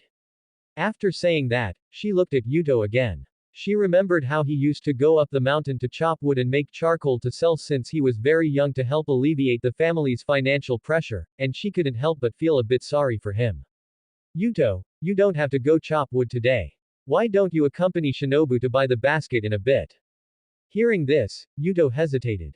But the family. It's fine. 1 or 2 days won't make a difference. Just take it as a good chance to relax. Okay, I understand, mother. Madame Rai finished her instructions and then left the room. A short while later, Yuto changed into outdoor clothes, while the little loli wore a pink kimono with small white patterns. Her purple hair tips fell behind her back, and combined with her cute little face, it made the already short little loli look quite small and lovely standing next to Yuto. After putting on their shoes, Yuto took Shinobu's little hand. The little loli turned her head away sunarely but didn't let go. Instead, she tightly held Yuto's large hand. Let's go, Shinobu. The little loli nodded, then turned around. Mama, we're heading out. Madame Rai looked at the two standing at the entrance and nodded with a smile. Be careful on the road. The afternoon sunlight shone on the street. Passers-by walked in a hurry, strolled leisurely, or even stopped to watch or wait. Yuto and Kocho Shinobu were among them. The town roads were not wide, busy but not crowded. Wooden houses were arranged in an orderly manner on both sides of the street. Some were tall, some short, some long, some short, the beams were low, making them feel a bit cramped. The residents of the town were used to this architectural style, but for Yuto, such a house structure felt very petty, even a bit oppressive. He held the little girl's hand and wove through the crowd. In that noisy environment, there were shouts, hawking, and even the sounds of bickering here and there. But none of this had anything to do with them. The little girl was a bit nervous. She held Yuto's hand tightly and leaned against his side so that there was no gap between them. After all, outside, the little girl's cute Tsunere side couldn't be displayed at all. Only by clinging to her brother could she get some sense of security. Feeling the little one clinging tightly to him, Yuto gently rubbed her little head and said softly, Little Shinobu, do you want to eat candied hawthorn? Shall brother take you to buy some? Candied hawthorn. Little Kocho Shinobu's eyes lit up. After meeting Yuto's slightly playful gaze, she immediately regained her previous spirit. HMPH, since Baka Oni wants to eat candied hawthorn, then I'll accompany you to buy some. Before long, a large skewer of candied hawthorn appeared in her small hand. Little Shinobu looked at Yuto's large hand, which was empty. Hey, Baka Oni, aren't you eating? Yuto smiled and shook his head. This made Shinobu a little confused, but she would soon know why. Stupid Yuto, I can't eat any more, here, for you. Little Kocho Shinobu clapped her hands together and very casually tossed the candied hawthorn she had only taken a few bites of to Yuto. Immediately after, her little face turned red, and she glared at Yuto with her big, watery eyes, feeling shy and indignant. That's why I said, brother just needs to eat what little Shinobu can't finish, there's no need to spend money to buy another skewer. He pinched her little face, which was slightly flushed from shyness, and continued. Besides, the money saved can be used to buy many beautiful clothes for little Shinobu and Kanae. As long as little Shinobu is happy, brother is happy too. In a daze, Yuto seemed to see white smoke rising from the other's little head. Little Kocho Shinobu felt a bit guilty. She looked at the mended clothes on Yuto, then at the beautiful kimono on herself, and then remembered how, half a year ago, Oni-chan had gotten covered in scars just so she and Kanae could have better food. Her eyes turned red, and she slowly stepped forward to hug him. Due to the height difference, the little girl who was just over 1.5 meters could only reach the chest of the 1.7 meter plus Yuto. Her voice was muffled. Oni-chan, thank you. Hearing that Shinobu's voice was a bit choked up, Yuto took her into his arms and comforted her softly. Little Shinobu doesn't need to blame herself. This is what brother wants to do. As long as I can see little Shinobu and Kanae happy, I'd be willing even if it meant climbing a mountain of swords or diving into a sea of oil. The last playful sentence successfully amused little Shinobu, who had been a bit sad just a moment ago. She buried her head in Yuto's arms and burrowed, feeling a bit embarrassed to be carried through the crowd like this. Quietly, Shinobu leaned into Yuto's ear and whispered a small sentence. I like Oni-chan the best. East of the town, Candid General Store. Compared to the bustling scene in the center of the town, the foot traffic here was significantly less. Yuto held Shinobu's hand and walked into a wooden one-story house that looked quite aged, with a stuttering signboard hanging on the wall. Uncle Kanda, are you home? Uncle Kanda, are you home? Thud, it sounded like something rolled down the stairs. The wooden shop door was quickly pulled open, and a slightly plump middle-aged uncle appeared before them, saying impatiently. I said, Kid Yuto, I'm not deaf yet, is there a need to be so loud? Before Yuto could speak, his gaze locked onto Kocho Shinobu beside Yuto, and he immediately put on a kind expression. Oh, isn't this little Shinobu? Long time no see, you've become even prettier. Little Kocho Shinobu bowed timidly. Hello, Uncle Kanda. Hello, hello. Little Shinobu is the best behaved, much better than this brother of yours. Uncle Kanda produced a piece of maltose from his hand as if performing a magic trick and handed it to Shinobu. The little girl didn't take it immediately, but looked at Yuto. Since uncle is giving it to little Shinobu, remember to say thank you. The little girl nodded, took the candy, and bowed again, looking much less constrained than before. Thank you, Uncle Kanda. You're welcome. As long as little Shinobu comes, uncle has everything here. Not long after, Yuto bought a bamboo basket identical to the one at home from Uncle Kanda, then brought Shinobu with him, said goodbye to Uncle Kanda, and embarked on the journey home. The sun was gradually setting, and the street was dyed with a flush. In this era not yet fully polluted by industrialization, both the sky and the earth retained their own beauty. Baka Oni. Shinobu's call interrupted Yuto's thoughts. What is it, little Shinobu? The little girl shook her head, then nodded, and then opened her arms, waiting for Oni-chan's response. Seeing this, Yuto didn't even think. He bent down to give Shinobu a big hug and picked her up at the same time. She rested one hand on Yuto's neck and held the bamboo basket they needed to take home in the other. Actually, she didn't know why she suddenly wanted to do this, but she just wanted to be held tightly in the arms of the tall figure before her and feel the other's aura. Walking along, an item in a pawn shop caught Yuto's attention. It was a pair of butterfly hair ornaments. The purple one displayed gorgeous wings in the dusk light, as lifelike as if it were dancing. The other was a pair of pink-purple lace butterflies. It didn't have too many gorgeous decorations, but just placing it there made it impossible for people to look away. It was clear that both came from the hands of the same craftsman, equally vivid yet with different postures, both having their own beauty. The little girl in his arms might have fallen asleep because of the journey, and was sleeping peacefully buried in Yuto's chest. Yuto came to the pawn shop, didn't make a sound, and pointed to those two beautiful butterfly hair ornaments for the boss. The boss was an elderly grandmother. She looked at Yuto and the young girl sleeping sweetly in his arms gently, smiling, and carefully placed the two pairs of hair ornaments into two different sandalwood boxes. Then she gently wrapped it in a beautiful piece of cloth and hung it around Yuto's neck. After paying, under the grandmother's gentle gaze, Yuto carried Shinobu, held the basket, and carried the cloth bundle on his back as he set off on the road home again. May you live happily, you cute children. The sun had completely set, and the evening breeze blew through the street. The previous pawn shop was nowhere to be seen, and only a room full of dust indicated that this place had long been abandoned. Shinobu, wake up. We're already home. In her daze, the little loli seemed to hear her brother calling her. Not only that, she felt as if her cheeks were being gently rubbed by something. Even though she was being teased, she felt it was a familiar and reassuring warmth and pressure. Seeing that the little girl refused to get up, Yuto looked at her cute sleeping face and had a sudden idea. He reached out his restless hand and gently pinched the little one's nose. It was small and smooth, and the feel was simply amazing. Tilda. With her little nose pinched, Shinobu felt her breathing become a bit difficult. Her small hands flailed around aimlessly, but the discomfort persisted. In the courtyard, Yuto sat on the porch holding the sleeping little girl, constantly finding new ways to tease the little loli in his arms. The bamboo basket he bought earlier had already been given to his mother, Lady Rai.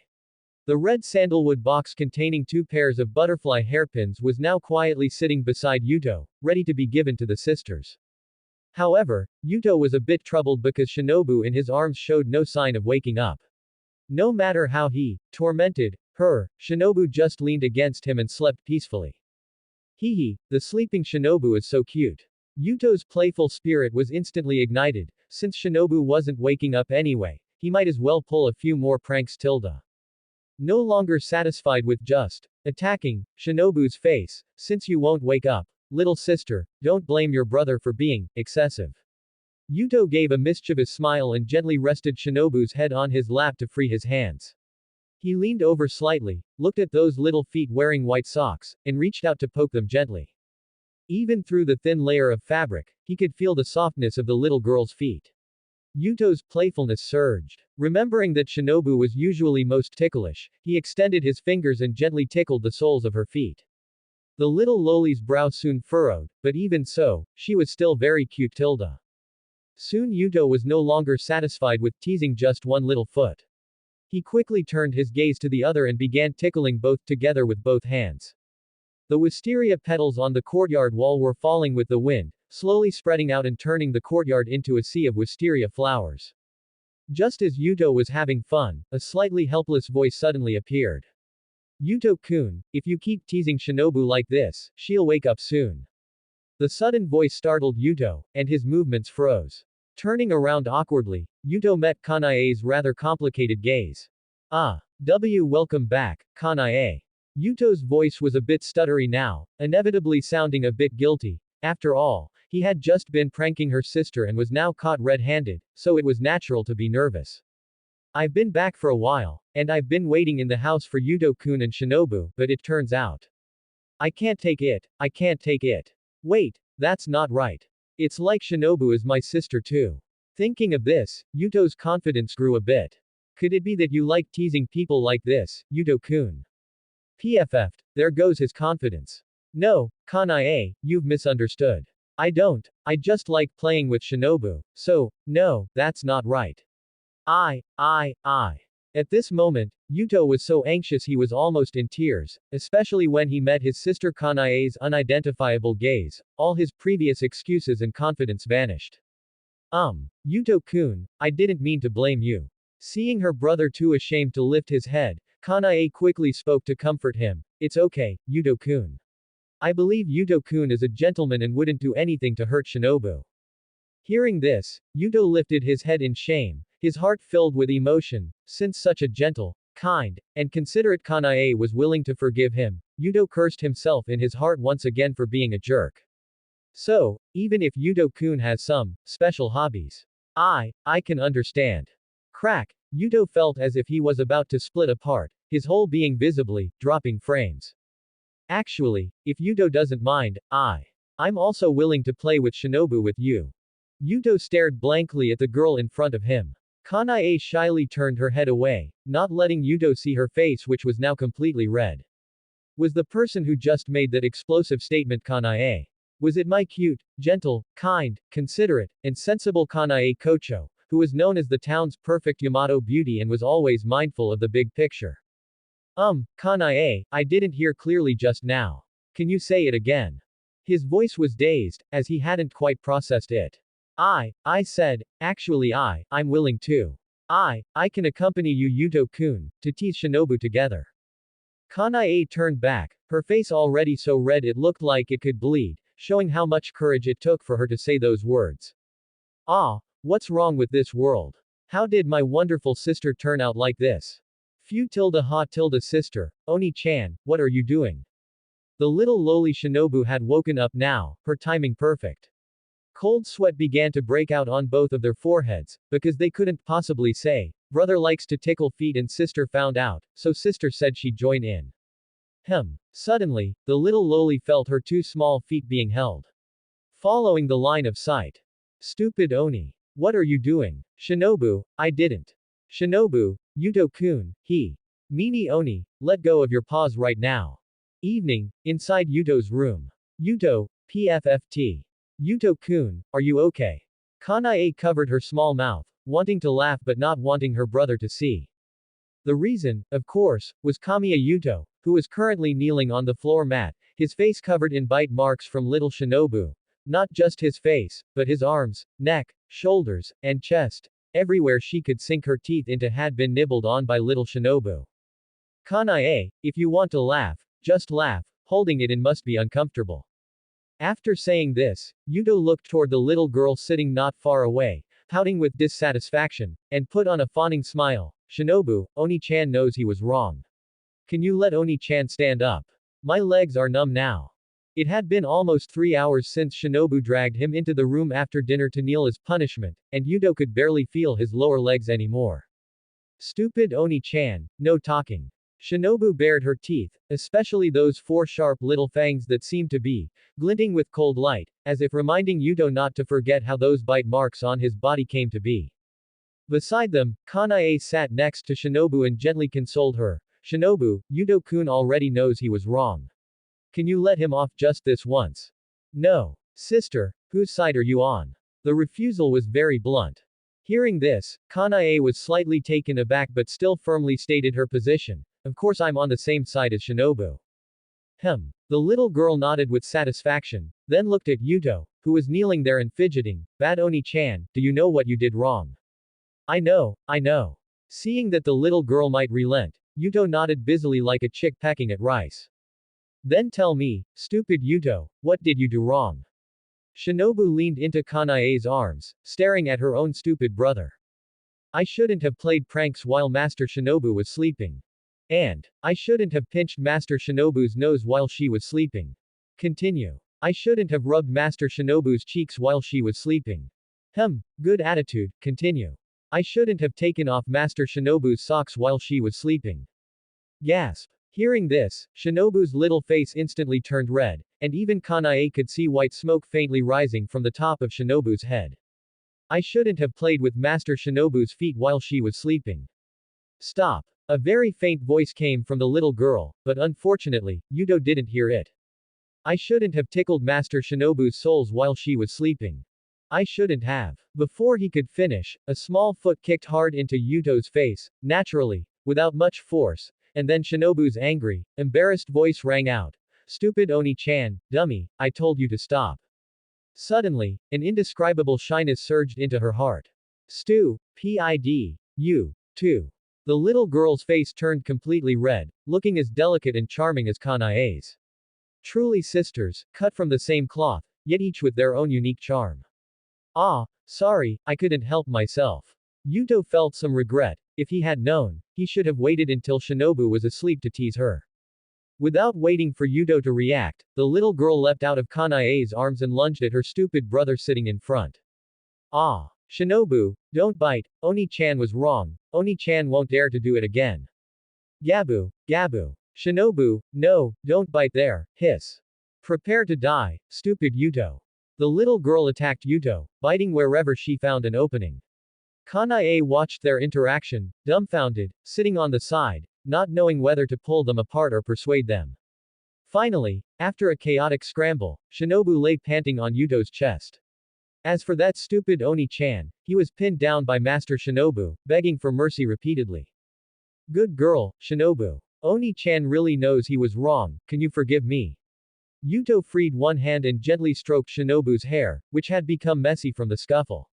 Her little head was emitting heat, and it felt very nice. Stupid Yuto, I'll let you off this time. Feeling the large, thick hand gently combing her hair, the little girl enjoyed it immensely. Most of her previous emotions had basically dissipated after biting him all over. Purr. She subconsciously made a comfortable purring sound. Oni-chan's chest was very warm, and being wrapped in such an aura, she unconsciously relaxed.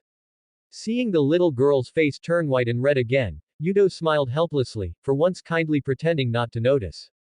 Then he looked at Kanae, who was sitting on the side, already somewhat dissatisfied. That resentful little look made Yudo secretly slap his forehead. He had neglected Kanae's feelings again. Aha! Yudo had a flash of inspiration. Under the little girl's puzzled gaze, Yudo withdrew his hand from stroking her hair and wrapped it around her waist instead. Yuto's other hand, while Kanae wasn't paying attention, slowly reached out toward her. It happened in the blink of an eye. Ah! With a soft cry, the hand that had reached out earlier gently grasped Kanae's fair and delicate wrist, and with a light pull, Kanae, losing her balance, was immediately pulled into Yuto's arms. Yuto-kun. Although she and Yuto had had many intimate interactions, this was the first time doing so in front of little Shinobu. Hey, stupid Yuto, you are not allowed to bully my sister. Shinobu, still trapped in his arms, protested immediately upon seeing her sister being bullied. But the earlier scuffle had left her with no strength, so she spoke weakly. Good girl, I'm not bullying your sister, right, Kanae? Kanae, leaning in Yuto's arms and resting on Yuto's arm, nodded shyly. After all, she was in front of her sister, and she couldn't lose her image as an older sister. Yuto, enjoying this warmth, couldn't help but chuckle. On his left was the gentle, kind, and beautiful Kanae. On his right was the tsundere, cute, and innocent little Shinobu. Both were inseparable parts of him, and both were his most important family. The little Shinobu on his chest rolled her eyes at her stupid brother's goofy expression. She really couldn't connect this person in front of her with the righteous brother from the afternoon, but the key was, these two were the same person. Kanae didn't think that much. After all, there weren't many times she could be intimate with Yuto-kun openly. Usually, Shinobu always hogged him, and as the older sister, she certainly wouldn't fight her sister for him, so she could only wait for Yuto-kun to return every day, or right before going to sleep at night, to openly seek him out. As for Yuto, he felt like he was going to faint from happiness. Kanae was leaning softly against him, and little Shinobu was lying adorably on his chest. The scent of wisteria belonging to them drifted into his nose. The big butterfly and the little kocho were both so wonderful that Yuto felt it was somewhat unreal. The sky outside the window had completely darkened, and a few stars peeked out, casting a faint glimmer through the gaps in the paper window. Occasionally, insect chirps could be heard in the courtyard, making the room seem even quieter and warmer. Oh right, I have gifts for you too. Yuto looked at the two sisters, one big and one small, leaning in his arms, and suddenly remembered, weren't those two pairs of butterfly hair accessories he bought today meant for them? Originally, Shinobu had a butterfly ribbon hair clip, but as she grew up, the hair accessories she used as a child didn't suit her very well. As for Kanae, she didn't really wear those things herself, perhaps due to Yuto's subtle influence. After all, when Yuto and Kanae were little, he had told Kanae more than once. Kanae, you must remember, so-called beauty, if you strip away the skin, it's nothing but 206 bones, if you put on clothes, there can be 18,000 appearances. Do you remember? At that time, Kanae, who was still just a little thing, didn't know Yuto wasn't her biological brother. She sat on Yuto's lap, leaning in his arms, and asked with curiosity in her eyes, Oni-chan, what does that mean?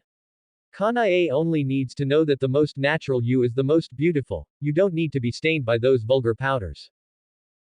I know, Oni-chan. This led to the current Kanae not applying powder or rouge, and occasionally when she needed to go out, she would only tidy up her appearance simply. So, stupid Oni-chan, where is the gift you mentioned? The little girl looked at Yuto with great anticipation. With the gift in front of her, all her previous dissatisfaction was long forgotten. Even Kanae was somewhat expectant. For her, every gift Yuto gave was a very important treasure. Watching the sisters' sparkling and expectant eyes, Yuto dotingly rubbed their small heads before sitting up and retrieving a cloth bundle from the corner. Baka Oni, what is this? Seeing her brother pull out two beautiful boxes, the impatient little girl couldn't contain her curiosity and asked anxiously. Kanae didn't say a word, but her eyes were fixed on the exquisite purple sandalwood box in Yuto's hand. Although she didn't speak, her anticipation was no less than Shinobu's. She really wanted to know what kind of delicate gift was inside such a beautiful box. Shinobu, don't be so impatient, Tilda Oni-chan will tell you now. Yuto intentionally teased them by slowing down his movements. To Shinobu, this behavior felt like two kittens' claws scratching at her heart, itchy and tingling, making her want to snatch it directly from that idiot Yuto's hands.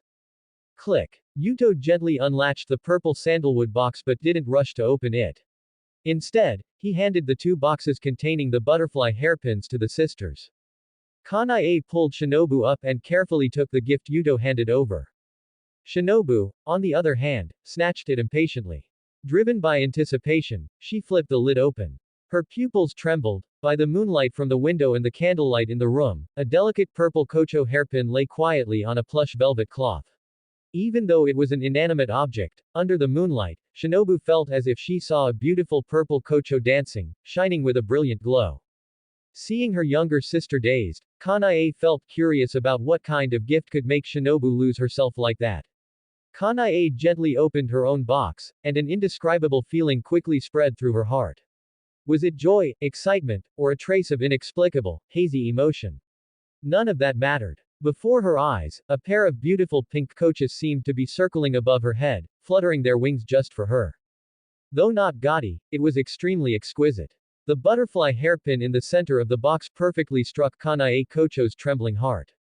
In short, it hit her right in the heart. Seeing both sisters dazed as if they had lost their souls, Yuto felt a bit uneasy, wondering if they would like his gift. He asked nervously, Shinobu, Kanae, how is it? Do you like this gift? Although Yuto would give them gifts for their birthdays, this was the first time he had given them gifts on a non-holiday. He actually began to worrying that Shinobu and Kanae might not like his gift. Even so, it wouldn't be the end of the world, but Yuto sincerely hoped they would like the gift he gave them as their older brother. Mwah tilde a crisp sound reached his ears, and Yuto froze. It turned out that at some point, Shinobu had leaned in front of him and gently kissed his cheek. Mwah tilde another crisp sound, but unlike the previous light and shy kiss, this time Yuto felt something gentle and lingering, wrapping around him like soft cotton. The one who did it was none other than Kanae, who had gathered her courage to take the plunge. If Lady Rai were here, she would certainly tease Yuto. But if Shigeru were here, he would definitely, absolutely want to take a sword and chop this cheap son of his who was spiriting away his daughters. As for the reason, the two sisters were currently kissing Yuto's cheeks, one on the left and one on the right. The tsundere Shinobu had temporarily dropped her act, her face was flushed, but she didn't give up. Kanae's little face was so red it looked like it was about to drip blood, yet she didn't pull away either. After a long time, their lips parted. The little girl's two fair arms wrapped around Yuto's neck, and she leaned her small face close to his ear. She was a bit shy, but more than that, she was firm.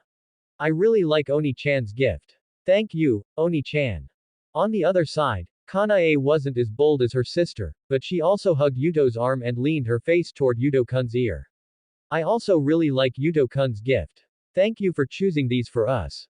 Just like that, the two sisters remained leaning in Yuto's arms, one on each side, quietly waiting for Yuto, who was still in a system crash state. Suddenly, the mood shifted. Hee tilde Shinobu and Kanae kissed me tilde hee tilde. Yuto's silly grin quickly ruined the previously touching atmosphere, making the two sisters immediately facepalm, feeling somewhat helpless. Sister, is Baka Oni broken? The little girl raised her hand and poked Yuto's cheek. Seeing no reaction, she looked at Kanae. I think Yuto-kun might. No. It's possible he really is broken. Kanae, who wanted to deny it, seemed to remember something and immediately changed her tune. The two sisters looked at each other, and after a brief exchange of glances, Kanae gave Shinobu an encouraging look. The little girl understood immediately. After nodding vigorously, she quickly crouched down, gathering her strength. Baka Oni, wake up already. Shinobu leapt into the air, her body tracing a standard parabola.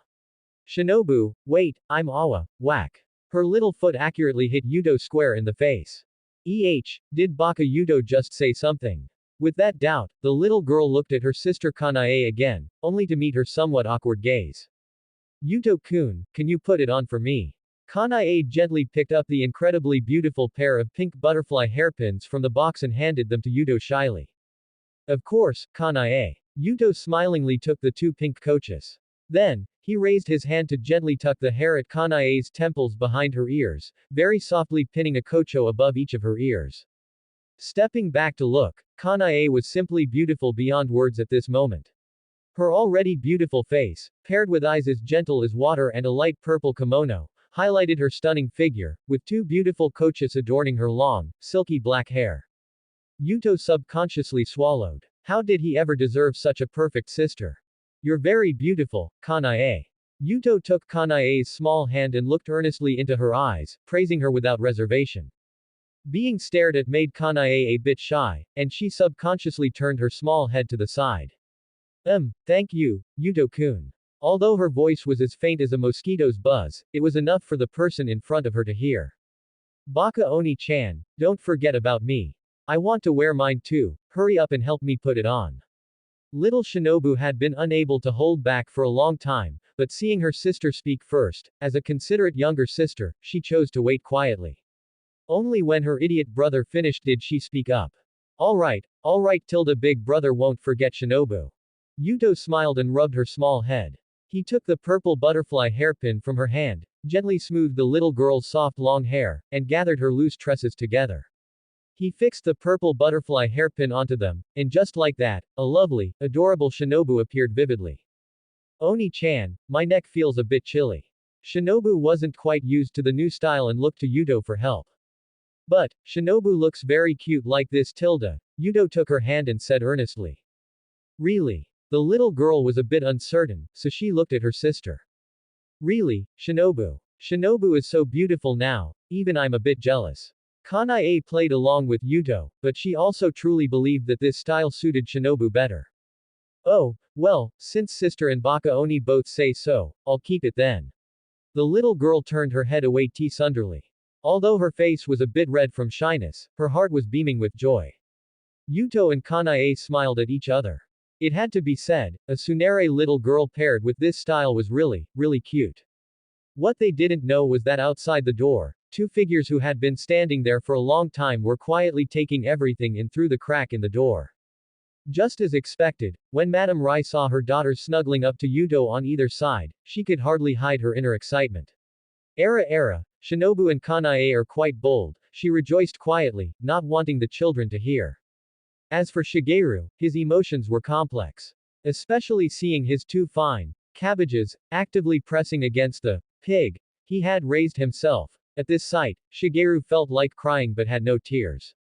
He really wanted to rush in and give that cheap son of his a good thrashing. They were clearly siblings, so how could they act like this?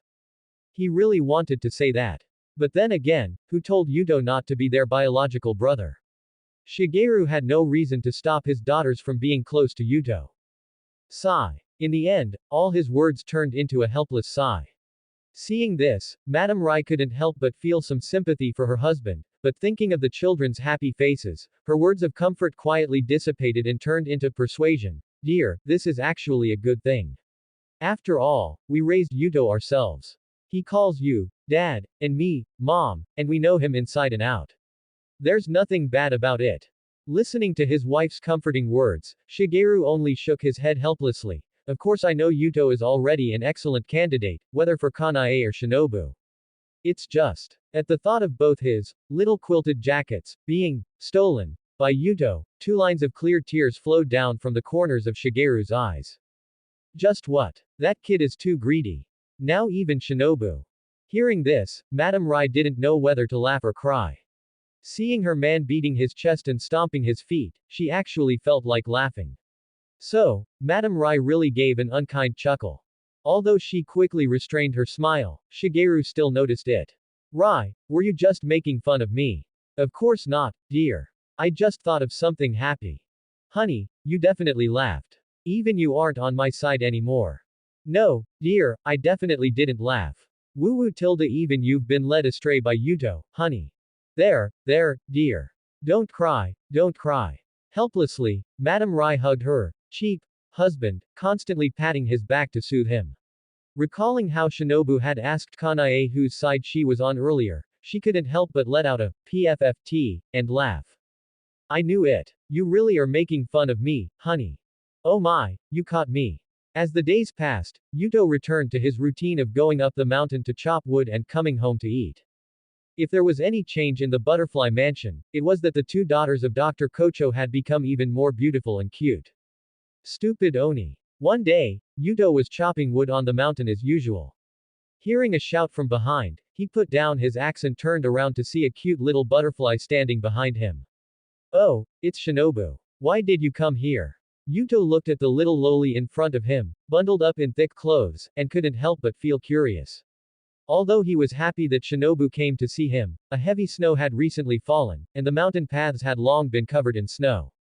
How did the little girl get up here alone? Stupid Yuto, can't I come over?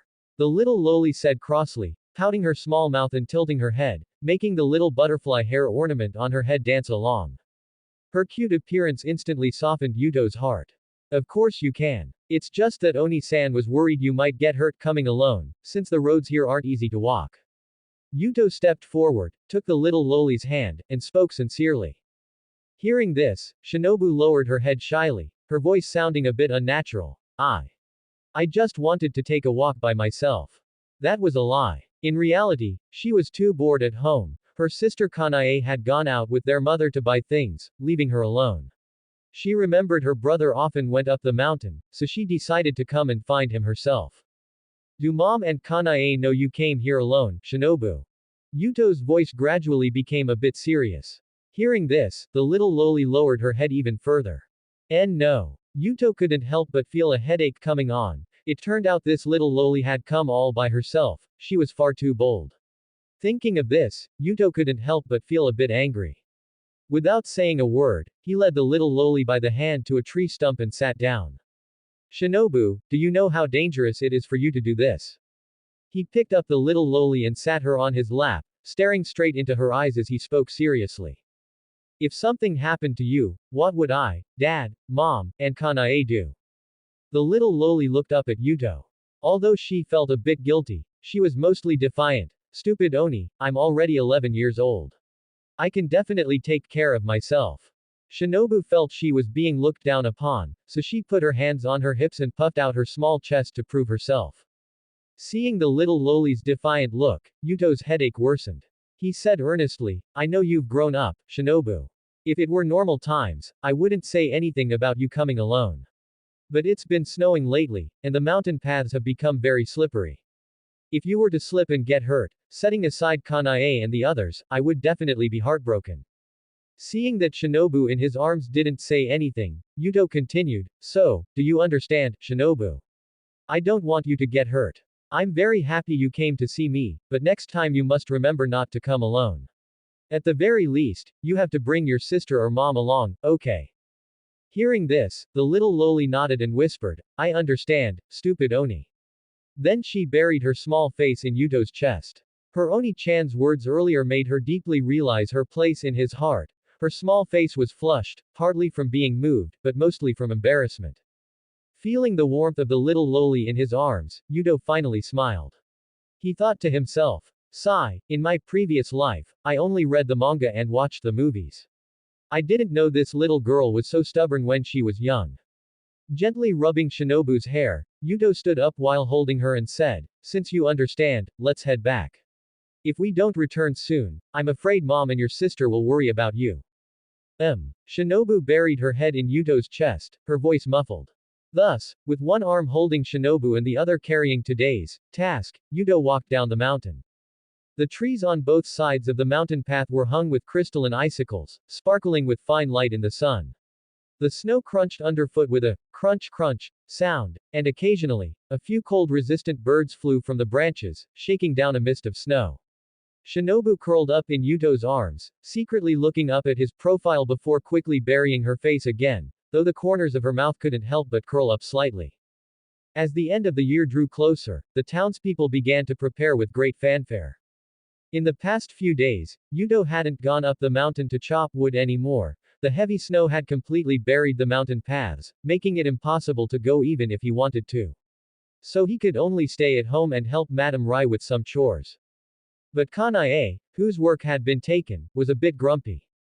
Yuto-kun, if you come back and do all my work, what am I supposed to do? With that sentiment, Yuto was soon driven away, by Kanae and ended up at the same table as Shinobu. Stupid Oni, you lost again. The little loli watched Yuto draw the joker from her hand and jumped around gleefully. Stupid Oni, you're a weakling, a weakling. You don't even know how to play old maid. Crack, hard, his fist was getting hard. Yuto felt that this scene was somewhat familiar, as if he had seen it before with an old acquaintance. Seeing the little loli triumphantly swinging her small feet, he reached out and gently grabbed her ankle while she wasn't paying attention. Stupid Oni, what are you doing? Ha ha ha. No. Ha ha ha. Don't tickle me. Ha ha ha ha. It itches.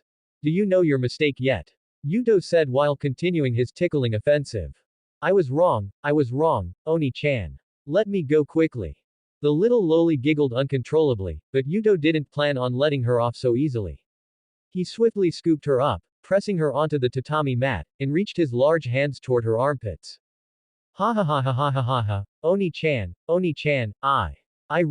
I really know I was wrong. I really know I was wrong now. Ha ha ha ha.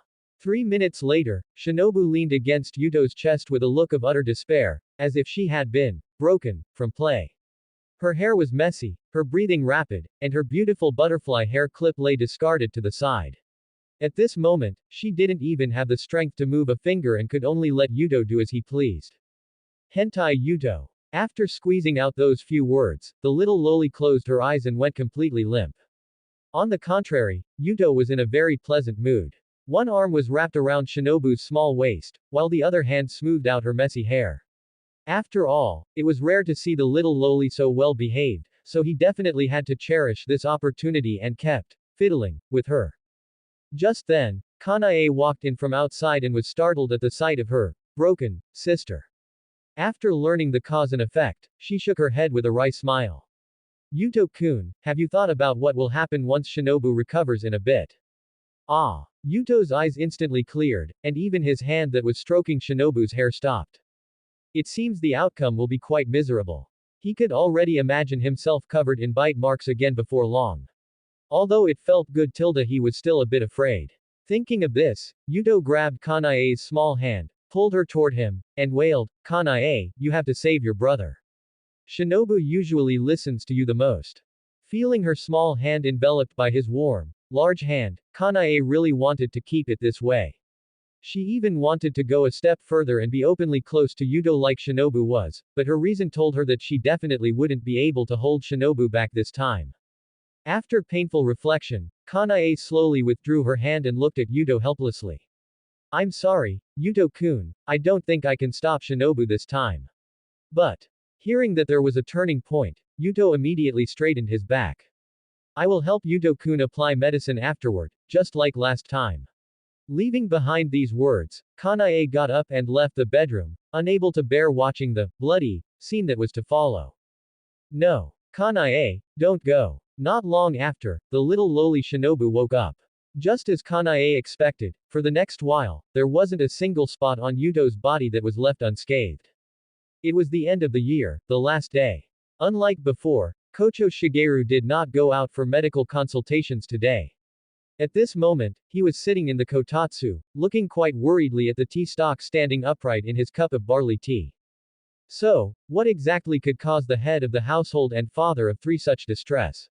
He looked at Shinobu, Kanae, and Yuto sitting across from him in the kotatsu. They were happily playing old maid, completely ignoring their old father sitting right there. Sob Shinobu used to be so close to me, calling me, Otusan, in the most adorable way. Even Kanae used to say she loved her daddy the most. Shigeru felt like his heart was weeping blood and tears. It was all that brat Yuto's fault. If not for him, my lovely daughters should be massaging my back and shoulders right now, listening to their old father's advice. At that thought, Shigeru's gaze instantly became sharp, shooting straight at Yuto's back. Huh, why does my back feel so chilly? Yuto suddenly felt strange and subconsciously muttered to himself. The next moment, Kanae's cheerful voice rang in his ears, Yuto-kun, you lost again this round tilde. What? Yuto blankly snapped out of it, only then seeing the single joker card left in his hand. He looked up to meet Kanae's happy smile and the gloating little loli beside her. Baka Yuto, hurry up and accept your loss tilde. Shinobu was in a great mood. After all, opportunities to win against her stupid brother were rare, but with Sister Kanae's help, the little Loli immediately stood tall.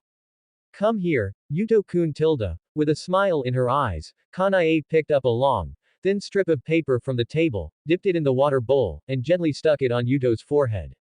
By now, Yuto's entire forehead was covered in paper strips, showing just how disastrous his record was. Seeing Yuto's look of despair, Shigeru, who had been watching from the side, felt refreshed.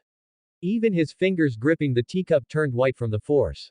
This kid had stolen his daughter's love for him, and not just one, but both of them together. It was as if he was trying to take everything I have. It was simply too much. If Yuto knew what Shigeru was thinking, he would surely cry out in injustice. They were both his sisters, his wings. Where did this idea of stealing everything come from? Even so, he liked both the big and little butterflies very much. If there was only one butterfly, the other would surely be sad, so to keep the sisters together, he had no choice but to reluctantly take them both. Father, you can understand me, right? Shigeru. I understand your foot. At this time, Kanae noticed that her father nearby had been watching them, and his gaze was particularly intense. Kind-hearted as she was, she immediately realized that her father also wanted to join them. Shigeru. Good daughter, daddy is just annoyed by that kid. So Kanae quietly leaned over and whispered a few words into the little Loli's ear. Really, elder sister. The little Loli was shocked when she heard her sister say that Papa also wanted to join them. Their busy Papa usually left early and returned late every day, rarely having the chance to play with them. Trust me, it'll be absolutely fine. Hearing her sister say that, the little Loli took action. Kanae, what did you just say to Shinobu? Why did she just leave? Yuto, with his head full of white hair, asked curiously as he saw his younger sister walking toward his cheap old man. Yuto-kun will find out in a bit tilde. Kanae playfully stuck out her tongue in a good mood, but she didn't know that this casual action immediately dealt a critical blow of sweetness to Yuto. Yuto. So cute tilde tilde tilde. Before long, the little Loli had quietly crept up behind Shigeru. She suddenly leaned forward, hugged Shigeru's neck, and acted spoiled. Otusan, play with Shinobu, okay. Having been ambushed by his daughter, Shigeru heard this adorable request. As an old father, how could he refuse? Hee, Shinobu still has me in her heart after all. How could a mere son compete with this old father's position in his daughter's heart? However, he still had to maintain his dignity as the head of the house. Ahem, Shinobu, Papa is very busy and doesn't have time to play with you guys. In Shigeru's imagination, his daughter would definitely cling to his neck and keep acting spoiled, begging him to play with her, and would repeatedly say, Shinobu loves Papa the most tilde. Thinking of this, the old father Shigeru decided to agree as soon as the little Loli spoke again. Oh, well then, good luck with work, Otusan tilde. Crack. Yuto, not far away, seemed to hear something shatter, unaware that it was his old father's heart breaking into pieces. Shigeru still wanted to salvage the situation. Shinobu, Papa actually doesn't have that much work. It's okay, Papa. You have to work hard. The little Loli returned to Kanae's side with a lack of interest, puffing out her cheeks and complaining in a low voice, Elder sister, you lied to me. Sigh. Kanae looked at her poor father nearby, who was beating his chest and stomping his feet, and couldn't help but let out a sigh. She was helpless now too. Amidst the laughter and playfulness, time slipped away, and night had unknowingly arrived. At the dining table, Lady Rai prepared soba noodles for the children one by one. The dishes on the table appeared much more lavish than usual. The rich aroma of miso soup filled the air, and the golden brown tonkatsu paired with emerald green lettuce was truly mouth-watering.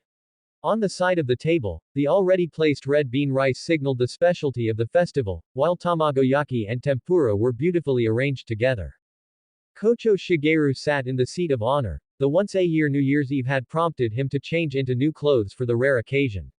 Lady Rai sat beside Yuto, equally meticulously dressed. A silver hairpin secured her coiled hair at the back of her head, and her deep red kimono accentuated her undeniable elegance. Her youthful face showed no sign that she was a young woman in her 30s.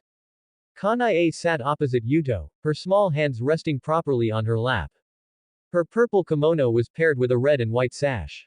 Despite her young age, the gentle composure inherited from her mother, Rai, was fully on display. Her waterfall-like long hair cascaded down to her waist, and two beautiful pink butterfly hair ornaments perched quietly on either side of her head. Her fair, exquisite face was slightly flushed, and her bright eyes and white teeth made her look like a celestial being descended to earth. The cute little Kocho Shinobu sat close to her sister. Her pale pink kimono was dotted with white specks of light. Her fair little hands at the cuffs seemed impatient to pick up the chopsticks. Her tender face glowed with radiance, and her pale purple eyes stared longingly at the array of delicacies on the table. A big butterfly ornament was quietly asleep on the top of her head, adding a touch of liveliness and cuteness to her, evoking an endless sense of affection. Kocho Shigeru raised his sake cup, followed closely by Lady Rai. The two sisters also raised theirs, and finally, they all looked toward Yuto. Cheers. Asterisk 5. Surrounded by everyone, even after all these years, Yuto's heart would still well up with emotion whenever the family gathered. Sitting here were his family members, the people he wanted to protect for a lifetime. In his past life, he was an orphan who grew up in a welfare home, making him quite solitary. In high school, he had thought about dropping out early to work. In his eyes, a person like him could see the end of his life at a glance, so there was no need to waste time studying. By chance, he came across a manga. He didn't remember the name of the manga back then, but he had an extraordinary impression of one particular character. He could never forget that late night when a purple butterfly descended from the sky, her gentle words breaking through the protective shell he used to isolate himself from the world. Even though he knew it wasn't real, that it was fictional, a piece of paper that didn't exist in reality, and that liking such a character was meaningless, what did it matter to him? Whether she existed or not, the salvation she brought him was genuine and real. That was enough. When he saw the ending of that purple butterfly who had brought him so much light, he felt so tired and pained that he didn't even notice a speeding truck. In his final moments, he felt that such an end was acceptable.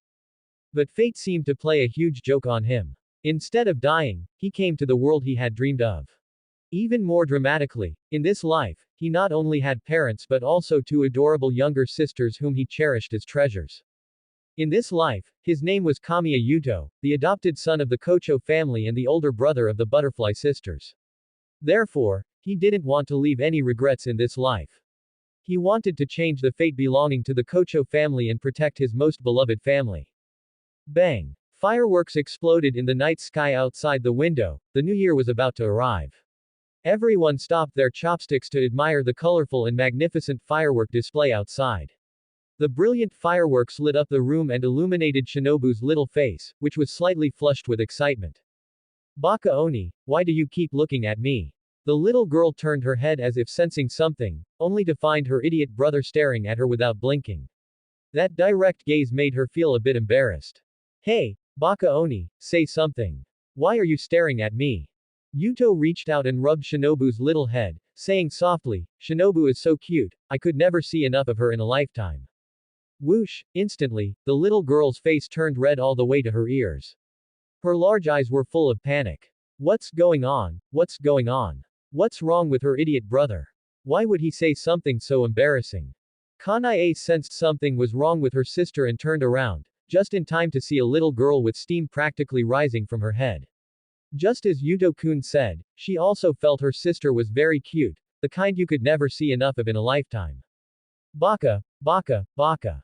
Oni-chan Baka. Baka Oni-chan, what are you saying in front of father and mother? Su Shinobu covered her small face with her hands, not expecting Yuto's sudden attack. Usually, when it was just the two of them, she didn't mind and even enjoyed it, she wouldn't even waver if her sister was present. But this Baka Oni actually did it in front of father and mother. Even though she had already grown up, Baka Oni still treated her like a child. Baka Oni should stay single for a lifetime. The shy Shinobu is really cute tilde. The firework display outside had ended. Lady Rai, coming back to her senses, immediately saw her youngest daughter blushing and covering her face, and she couldn't help but tease her. Mama. The little girl felt too embarrassed to face anyone and hurriedly buried her head in her sister's arms to seek comfort. Kanae gently patted her sister's back to soothe her, unable to help smiling at the sight of the little girl's flustered state. Be good, Shinobu. It's okay. Yuto-kun was praising you, so there's no need to be shy. Tilde sister tilde Baka Oni, he. There Shinobu is the best tilde. Lady Rai watched the sisters' interaction with a smile, while Yuto began to think about the upcoming plot. After today, Kanae would be 13 years old, and the events leading to the destruction of the Butterfly Mansion were about to begin. As for Shigeru, he seemed to have been forgotten by everyone, quietly serving as a background character. Perhaps this was the fate of an old father. After the little interlude, everyone continued to celebrate the arrival of the new year. After everyone had eaten and drunk their fill, Lady Rai and Shigeru prepared gifts for each of the three children. Yuto's gift was an exquisite haori with an ice blue and white pattern. He could tell the fabric was definitely of high quality. Thank you, mother. Yuto accepted the gift with gratitude. Silly child, why are you thanking your mother? Lady Rai gave him a playful look. The gifts for Kanae and Shinobu were pairs of pink and purple gloves that Lady Rai had knitted herself. Thank you, mother. Asterisk 2. The sisters happily accepted their mother's gifts. Then, their gazes both locked onto their father, Shigeru, who hadn't moved a muscle. Shigeru felt a bit offended and somewhat awkward. Ahem, father definitely has gifts too. As he spoke, he pulled out 3 wrapped red envelopes of New Year's money from behind him like a magic trick and handed them to the 3 siblings. This is a small token from father. I just hope you all stay happy. He then looked at Yuto. Last year was really hard on you, Yuto. This year I will work hard so that Yuto's burden won't be so heavy. Although Shigeru was unhappy that Yuto had stolen his 2 daughters, he was equally grateful for Yuto's constant contributions. The charcoal Yuto produced had greatly eased his pressure as the head of the household. Sometimes his own income wasn't even as much as Yuto's charcoal sales for a single day. Therefore, his feelings for Yuto were a mix of love and resentment, though love certainly occupied the majority. Thank you, father. Asterisk 3. At that moment, Lady Rai clapped her hands to get everyone's attention. Alright, now that your husband's gifts have been given out, children, hurry off to bed. We have to wake up early tomorrow to visit the shrine. So, Kanae led Shinobu to say goodnight to Yuto and their parents before going to their room to sleep. Yuto also returned to his room after discussing a few details about the shrine visit with Lady Rai. By the way, dear. Only Shigeru and Rai remained at the table. What is it, dear? The flowers Yuto planted in the yard seemed to have all withered. I was quite startled when I saw them this morning. Hearing this, Rai's brow furrowed slightly, but it vanished in an instant. Although she didn't know where Yuto got those seeds, he would always replace them in time, and a new batch would grow. It's fine, just mention it to Yuto tomorrow, the boy will handle it himself. But speaking of which, those flowers called wisteria are very beautiful. I hope they grow back soon. Shigeru nodded in agreement. Setting everything else aside, those purple flowers were indeed very beautiful, though he still hadn't remembered their name until now. The last candle in the house was extinguished, and the room was enveloped in darkness. Outside, rustling sounds echoed through the quiet town, sounds like panting, like howling. However, in the pitch-black environment, no one paid much attention, thinking it was just restless crows out for food or owls in the night. But the peacefully sleeping family had no idea that danger was imminent. Drip. Drip. Drip. F.A. Father. Yuto stared blankly. Before him, Shigeru stood with arms wide, shielding Yuto with everything he had. That usually gentle face was now pale from excessive blood loss. A hideous, massive hand had pierced through Shigeru's chest from behind. Yuto could even see his father's bright red, still pulsing heart. No sign of pain showed on Shigeru's face. He opened his mouth slightly, his voice raspy as blood surged and choked his vocal cords. Take care of your sis, tear. Thud, Shigeru's body collapsed to the ground, his once vibrant eyes now dull and lifeless. Beside him lay another motionless corpse, it was his mother, Rai. She had thrown herself in front of the 2 sisters the moment the demon lunged, using her body to shield Shinobu and Kanae. TCH, weak humans, how dare you get in the way of my meal? The demon looked at the 2 bodies on the ground with impatience, then shifted its gaze to Shinobu and Kanae, who were huddled together in the corner of the room, trembling. Its massive frame slowly closed in, not worried in the slightest that its prey would escape. Shinobu's face had long since turned deathly pale. The successive deaths of her mother and father left her mind a complete blank. Her limbs lacked the strength to move, she could only watch helplessly as the hideous murderer, the demon, reached out toward her sister and herself. Kanae's legs were also weak, but her love for her younger sister forced her to stand up. Like her father, she spread her arms wide, blocking the demon's path. Splat! Yuto's eyes nearly burst from their sockets as he watched the sharp claws pierce through Kanae's heart. Yuto-kun, take Shinobu, and run. Right before his eyes, the demon quickly devoured Kanae until nothing was left. Its gaze locked onto Shinobu again, who was already paralyzed with fear. With an impatient swipe of its claws, Shinobu fell to the ground, silent. Blood sprayed, splattering across Yuto's face. Gone. They're all gone. Shinobu, Kanae, Mama, Papa, they were all gone, all of them. Everyone had been together just before bed. Ah, ah, h.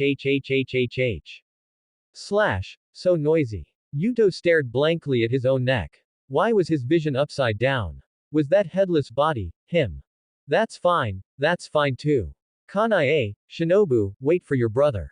I'm coming down to join you now. In the middle of the night, Yuto bolted upright in bed, gasping for air. His fingertips turned white from gripping the quilt so tightly, and cold sweat rolled down his cheeks. He looked around in terror, finally letting out a long sigh of relief. Was it a dream? The scenes from the dream pierced through Yuto's mind. That sense of powerlessness and suffocation had felt incredibly real. The despair of watching his parents and sisters die one after another still lingered in his heart. He couldn't sleep anymore. The dream made him realize that now was not the time to live in peace. A demon attack could happen at any moment. Right now, he just wanted to go out and get a drink of water to suppress the agitation in his chest. Shaking his head, Yuto stood up from the bed, repeatedly telling himself that dreams are all fake, they're all fake. Pushing open the door and stepping into the hallway, Yuto headed straight for the dining table. As he passed Kanae and Shinobu's room, a faint rustling sound from outside made him stop abruptly. Subconsciously looking toward the courtyard, Yuto's pupils shrank violently. Under the moonlight, a hideous demon with a green face and protruding fangs stood in the yard. Its skin was a grayish green, its abdomen was rotting, and its bare fingers were over 3 inches long with dark purple poisonous tips. Its gong-like eyes stared intently at the prey that had suddenly appeared. Oh, I've been discovered. A raspy voice squeezed out of its throat as the demon spoke to itself. In that case, please die first. With that, it bent its knees, and its feet, vastly out of proportion to its body, kicked off the ground, charging straight at Yuto.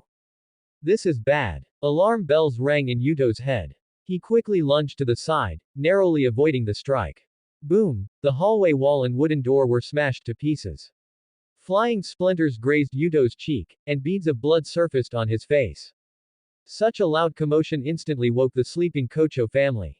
Shigeru, what happened? Was it an earthquake? Madame Rai asked with concern. Shigeru shook his head. Let's go check on the children first. The little girl hugged Kanae fearfully. Sister, what's happening outside? Kanae shook her head. Let's go take a look, Shinobu. Outside, Yuto confronted the demon in the outer room. The demon frowned slightly, its nose twitching, and it was suddenly overjoyed.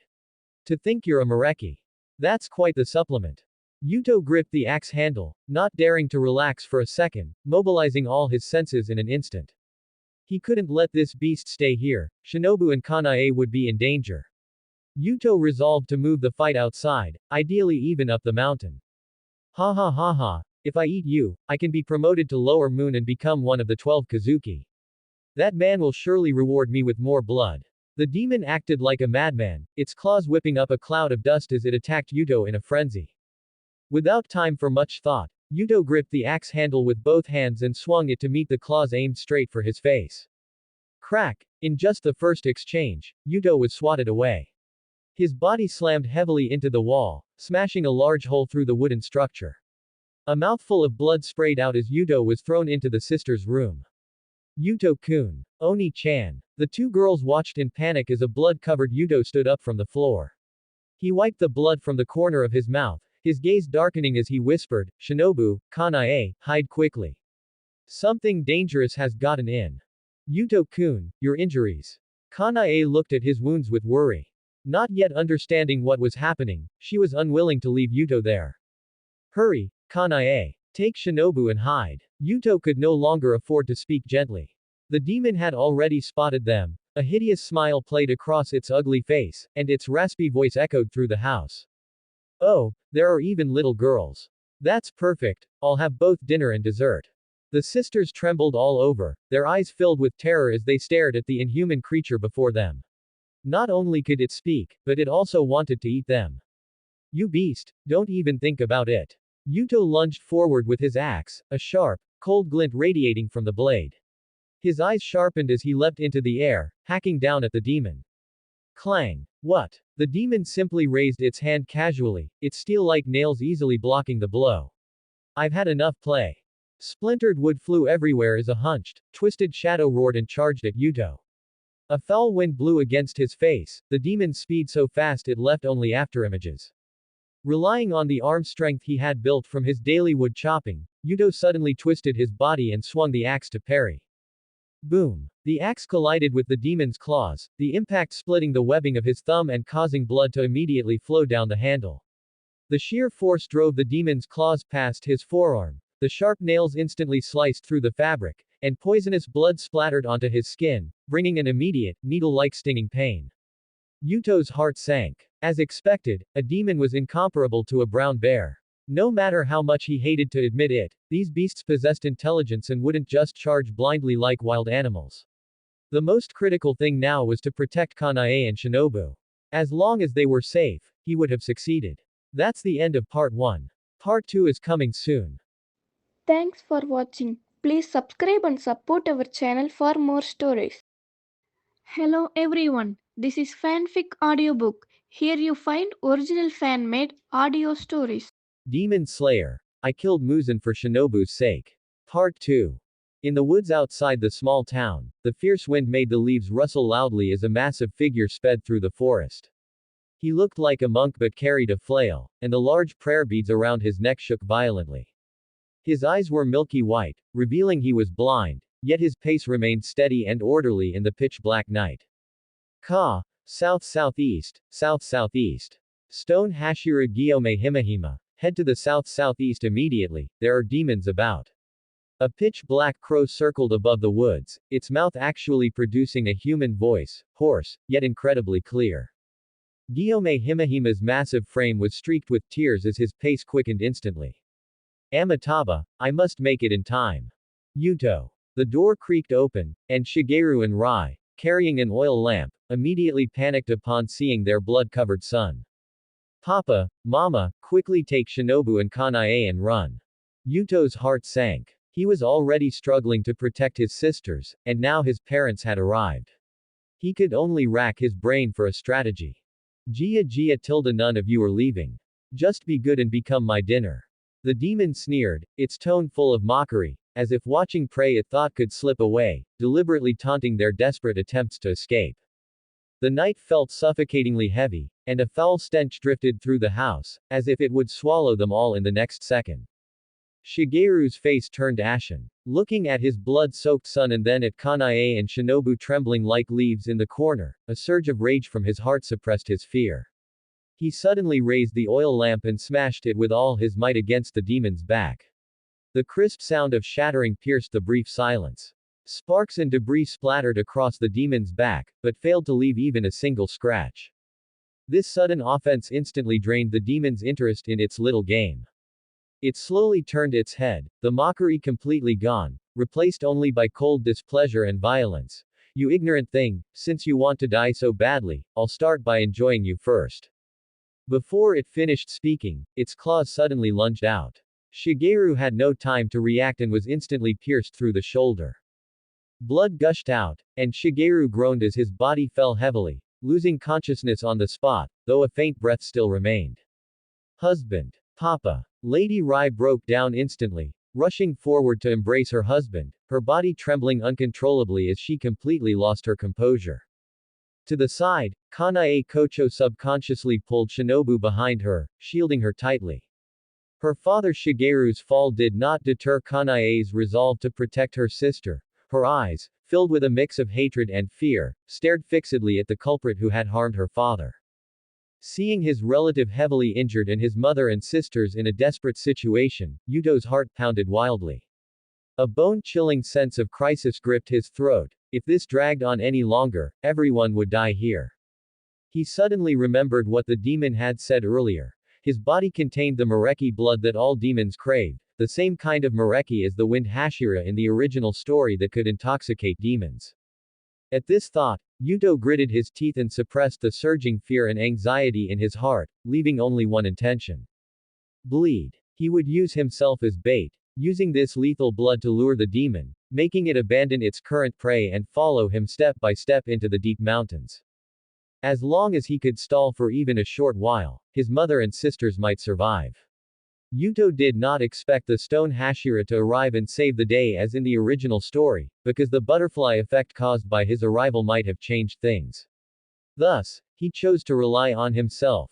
Rather than believing in a vague plot, he would rather fight for a blood-soaked path of his own. Now, the slightest mistake meant the death of the entire family.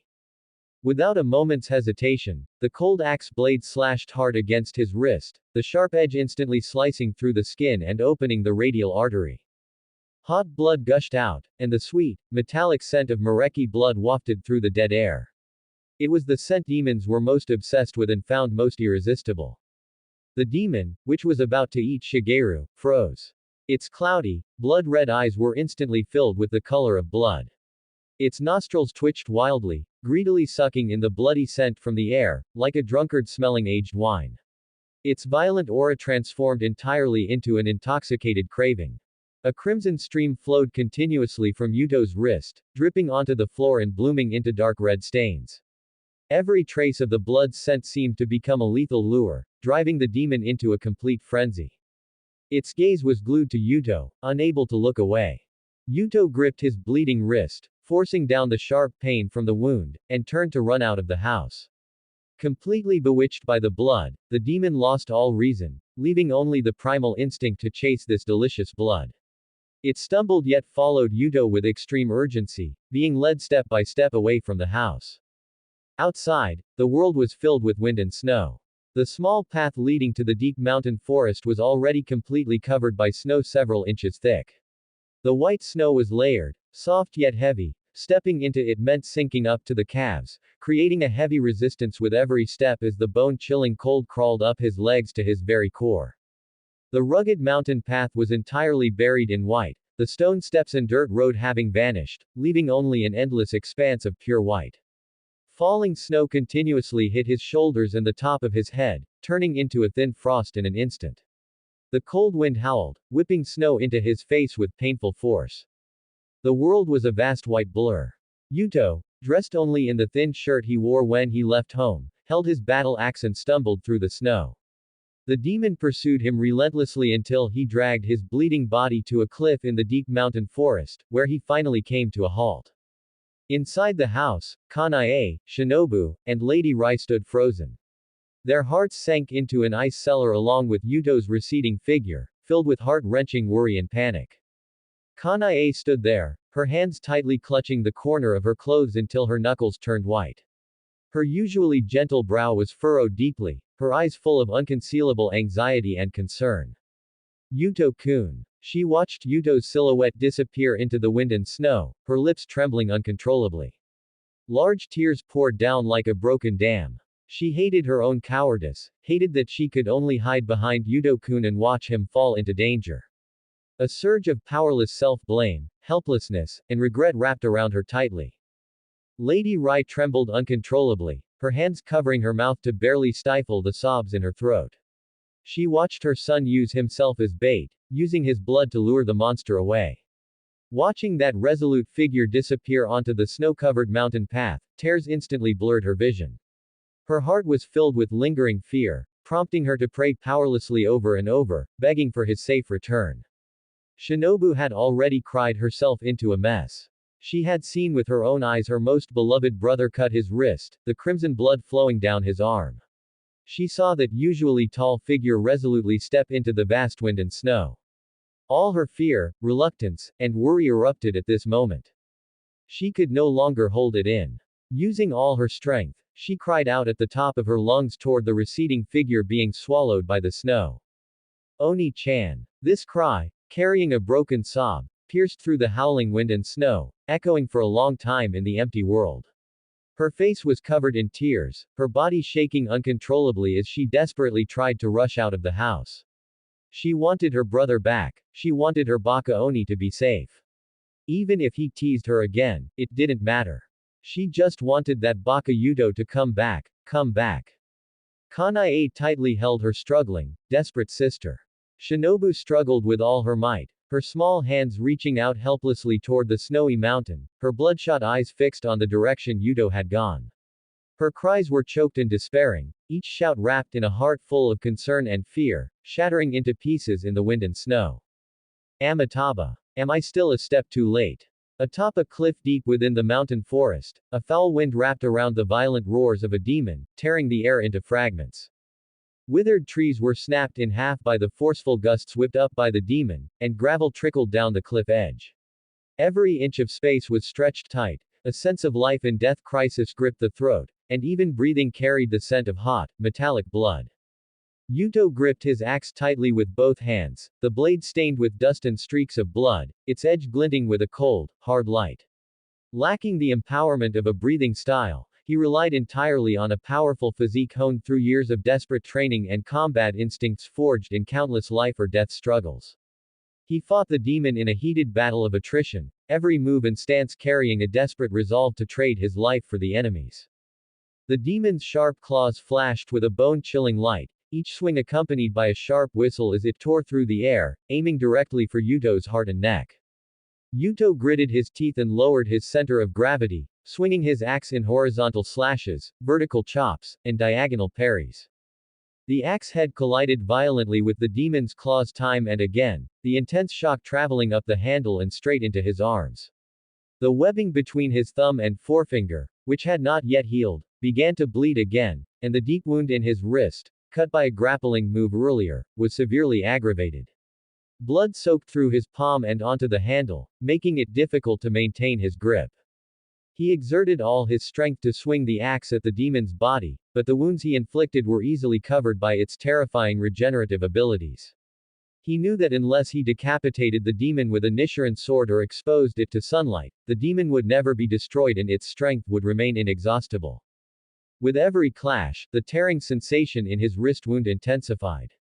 Warm blood gushed out continuously, dripping from his palm and the axe handle, blooming into eye-catching crimson flowers on the snowy ground beneath his feet. Every swing of the axe and every hurried dodge pulled at the wound in Yuto's wrist. Heart-wrenching pain surged through his blood vessels and spread across his entire body, like a dull knife repeatedly sawing back and forth. The weakness from blood loss spread rapidly. He felt his arms growing heavier, and the power and speed of his axe swings plummeted. His vision began to darken and blur into double images, and all he could hear was his own heavy, ragged breathing and the demon's increasingly furious roars. The battle grew more tragic as the demon became completely enraged. Its crimson eyes surged with killing intent, and it suddenly swung its claws to smash down hard on the axe handle. A crisp crack pierced through the sound of the wind as the wooden handle snapped.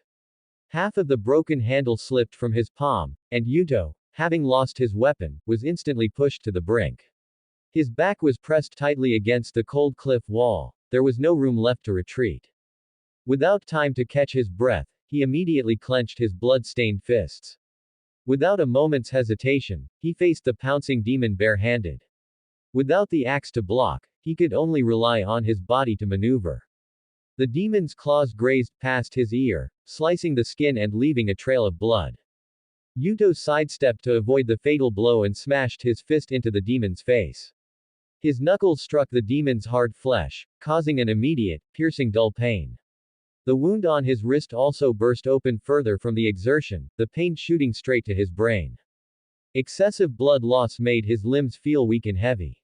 Every punch and every movement was exhausting his remaining strength. His muscles ached to the point of twitching, and his consciousness flickered between chaos and clarity as a heavy drowsiness constantly eroded his mind. I can't sleep. I absolutely cannot sleep.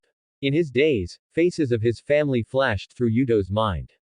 He saw his father Shigeru's gentle smile as he stroked Yuto's hair when he was younger, and he saw his mother Rai holding his hand as they walked down the street, picking out fabrics for him one by one.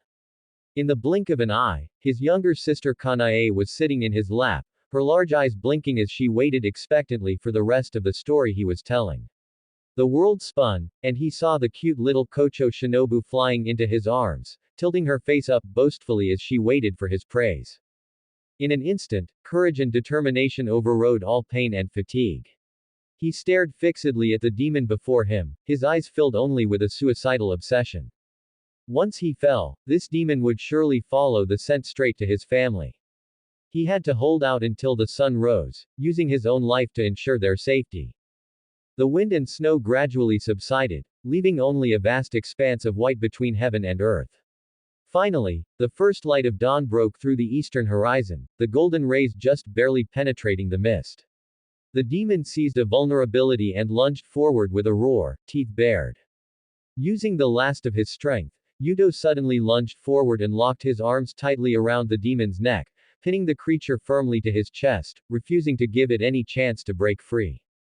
The moment the morning sun fully leapt over the horizon, the demon was jolted awake. The scorching sunlight was frantically gnawing at its body, its arms and torso burning wildly. It realized that if it didn't leave now, only one fate awaited it, to be burned to ashes. Brat, let go. The demon rolled frantically, using every trick in its arsenal, but it couldn't shake off the Mareki brat on its back. It began to regret why it hadn't finished the fight quickly and killed these eyesore humans in one go. Don't even think about it. Yuto's consciousness was already blurred, leaving only physical instinct to exert force, death gripping the monster. Since I'm going to die, brat, don't think you're getting off easy either. In the next moment, the demon roared and ran toward the cliff, leaping down into the bottomless abyss. It wanted this human brat to be buried with it. Oni-chan. The sunlight completely washed over the earth, dispelling the night and the bitter cold. That demon finally turned into fly ash amidst its unwilling roars, scattering among the cliffs. Yuto knew that his efforts had not been in vain. He had protected Shinobu and Kanae, and the home that had raised him. But he also knew that his life was coming to an end. From a cliff of this height, falling down would mean either being smashed into pieces or vanishing without a trace of his remains. I'm sorry, little Shinobu, Kanae. Big brother has to leave you now. I'm sorry, big brother broke his promise.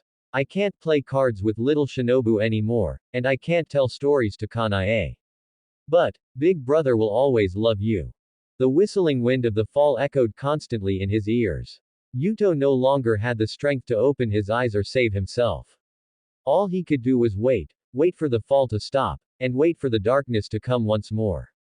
It seems like Shinobu's voice. But big brother is tired. To be able to hear Shinobu's voice at the very end before dying is not a bad ending. Upon learning that the monk before her could help Yuto kill demons, Kocho Shinobu desperately pulled at his haori, crying and screaming for him to go and bring her brother back. Kanae stood by, sobbing as she explained the sequence of events. After Gyome Himahima learned everything, he felt moved by the heroic young man and prepared to head to his location. However, he didn't know which direction Yuto had run. No matter how good the Kasugai Crow's intelligence gathering abilities were, it wasn't something that could be found in a short time. I know. Oni-chan definitely went up the mountain. I know that place. Having found a glimmer of hope for Yuto's life, Shinobu begged the man to take her along. She had to confirm Baka Yuto's safety with her own eyes. When they set out, Kanae followed as well. While she was worried about Shinobu, she was even more afraid of never seeing Yuto-kun again. She also wanted to personally search for the family member who spared nothing to protect them. With Gyome Himahima's speed, he quickly led the butterfly sisters up the mountain path. He also prayed that the brave young man could hold out until he arrived, so as not to let the boy's younger sisters be heartbroken again. By the time they reached the summit, the sunlight from the eastern horizon happened to spill over the peak. Shinobu had already seen that blood-drenched figure desperately holding onto the burning monster, but reality delivered a painful blow. The monster chose to take him down with it. Oni-chan. Shinobu's heart-wrenching cry echoed through the cliffs. The gap between finding him and losing him again savagely tore at her chest. She stood frozen in place. Her eyes, which were usually lively and full of smiles, completely lost all luster at this moment, leaving only an endless dead silence. That innate liveliness etched into her bones was thoroughly crushed by despair. She gazed at the mist-shrouded abyss of the cliff, her heart feeling as if it had been ripped raw, unable to make even a single sound. The light in her eyes was completely extinguished along with the figure falling off the cliff. Kanae covered her mouth, broken sobs catching in her throat as her tears instantly burst forth. Her whole body trembled uncontrollably, and a heart full of grief and helplessness swept over her. Guillaume Himahima closed his eyes, the Buddhist beads in his hands spinning rapidly. He was enveloped in a heavy sense of compassion and desolation, his silent frame filled with the pain of being unable to change the outcome. The Kasugai crow circled above his head, its voice low. Go report to Oyakata-sama. Mission failed. Splash. Cold, bone-chilling river water enveloped his entire body as a biting chill spread frantically through his limbs. Yuto's last conscious memory was the howling wind as he was dragged off the cliff by a demon. Then he lost consciousness, feeling like a small boat tossed about amidst surging waves. The river rolled on, carrying white snow in its ceaseless flow. At the riverbank at the foot of Mt. Sagiri, the area was not yet completely covered in ice and snow. The dense forest now consisted only of bare branches, some weighed down by patches of snow. On the riverbank stood a young man, clad in an animal skin coat. His long black hair was tied back, and his fair skin framed a handsome face. However, unlike others his age, the boy had an unflappable, iceberg-like deadpan face that seemed to shut everyone out. His deep blue eyes held no luster, only a death-like stillness. His name was Giyu Tomioka, the youngest disciple of an old man on Mt. Sagiri who always liked to wear a tengu mask. Being the youngest in both age and seniority, he had been assigned, bullied, by his senior brother to come to the river and catch fish for their lunch. Giyu Tomioka. Giyu didn't object. He just dully took the bamboo basket from his senior sister, left the house without a word, and came to the river alone. He baited the hook and cast the line in one smooth motion, then sat down to wait quietly for a fish to bite. Such a life wasn't unbearable for Giyu. On the contrary, he was quite well adjusted to it. Ever since his beloved sister was killed and eaten by a demon, he had long since lost the desire to live. If his master hadn't passed by that day and taken him in as a disciple, he would have followed in his sister's footsteps long ago, so she wouldn't be all alone in the afterlife. The calm water suddenly rippled. The thin bamboo float bobbed up and down, followed by the creaking of the fishing rod as it bent into a full arc. Giyu's gaze sharpened. He stood up nimbly, lowered his center of gravity, braced his core, and pulled back hard with both arms. Ha! A figure was yanked out of the water, tracing a parabola before landing flat on the shore. Giyu picked up a branch from the ground, walked over to the person, and poked their cheek before flipping them over. Only then did Giyu see clearly that the person before him was a boy of similar age. However, his clothes were tattered and he was covered in blood. Most notably, there was a shocking, blackened wound on his right wrist, and the boy's breathing was so faint it was almost imperceptible. He's still breathing. Without a word, Giyu bent down to pick up the soaking wet, incredibly heavy boy and turned to head toward their dwelling on Mt. Sagiri. His steps were steady, without a hint of hesitation. Half an hour later. Ha ha ha. Giyu, you're saying you went fishing and caught a person. Ha ha, kid, your luck is something else. Ha ha ha ha. After settling the boy in, Giyu had told his master, Sakanji Yurokotake, exactly what happened. Seeing their master remain silent and lost in thought, a boy with long, flesh-colored hair beside him burst out laughing, marveling at his junior brother's luck. Sabito's face was full of teasing, forming a sharp contrast with Giyu's icy expression. Giyu, how is that boy now? Is his life in danger? The speaker was a girl. She was small in stature with dark hair that was hard to distinguish between blue and green. Her cool green eyes shimmered with concern. She was clearly a very kind and gentle girl. The girl was, of course, the lovely Makomo. Being kind-hearted, she shot a glare at the heartless Sabito. Giyu shook his head and said, I'm not sure. He was still breathing when I brought him back, but I don't know how he is now. After speaking, he returned to his stoic, unapproachable demeanor. Then, the old man who had been silent for a long time, Sakanji Yurokotake, spoke up and made a decision. Since Giyu brought him back, then you shall be fully responsible for him. Any problems with that, Giyu? Yes, master. Giyu bowed respectfully. At that moment, Sabito threw an arm around Giyu's neck, patted his own chest, and said grandly, "Don't worry, junior brother. I'll help you. After all, I am your senior." Giyu didn't say anything, just gave a plain nod. He then turned and left the room. Since his master had ordered him to care for the boy, he would do his best to look after him. Stupid Sabito. Makomo stuck out her tongue and playfully made a face, then quickly followed after Giyu. "Hey, wait for me." Sabito let out a cry of surprise and, seeing his fellow disciples ignoring him, hurried to catch up. The old man in the Tengu mask, Sakanji Urokodaki, watched his disciples' departing figures, a smile slowly forming on his aged face beneath the mask. When he woke up again, Yudo felt as if every bone in his body had been shattered, and every inch of muscle screamed in pain. His eyelids felt as heavy as lead.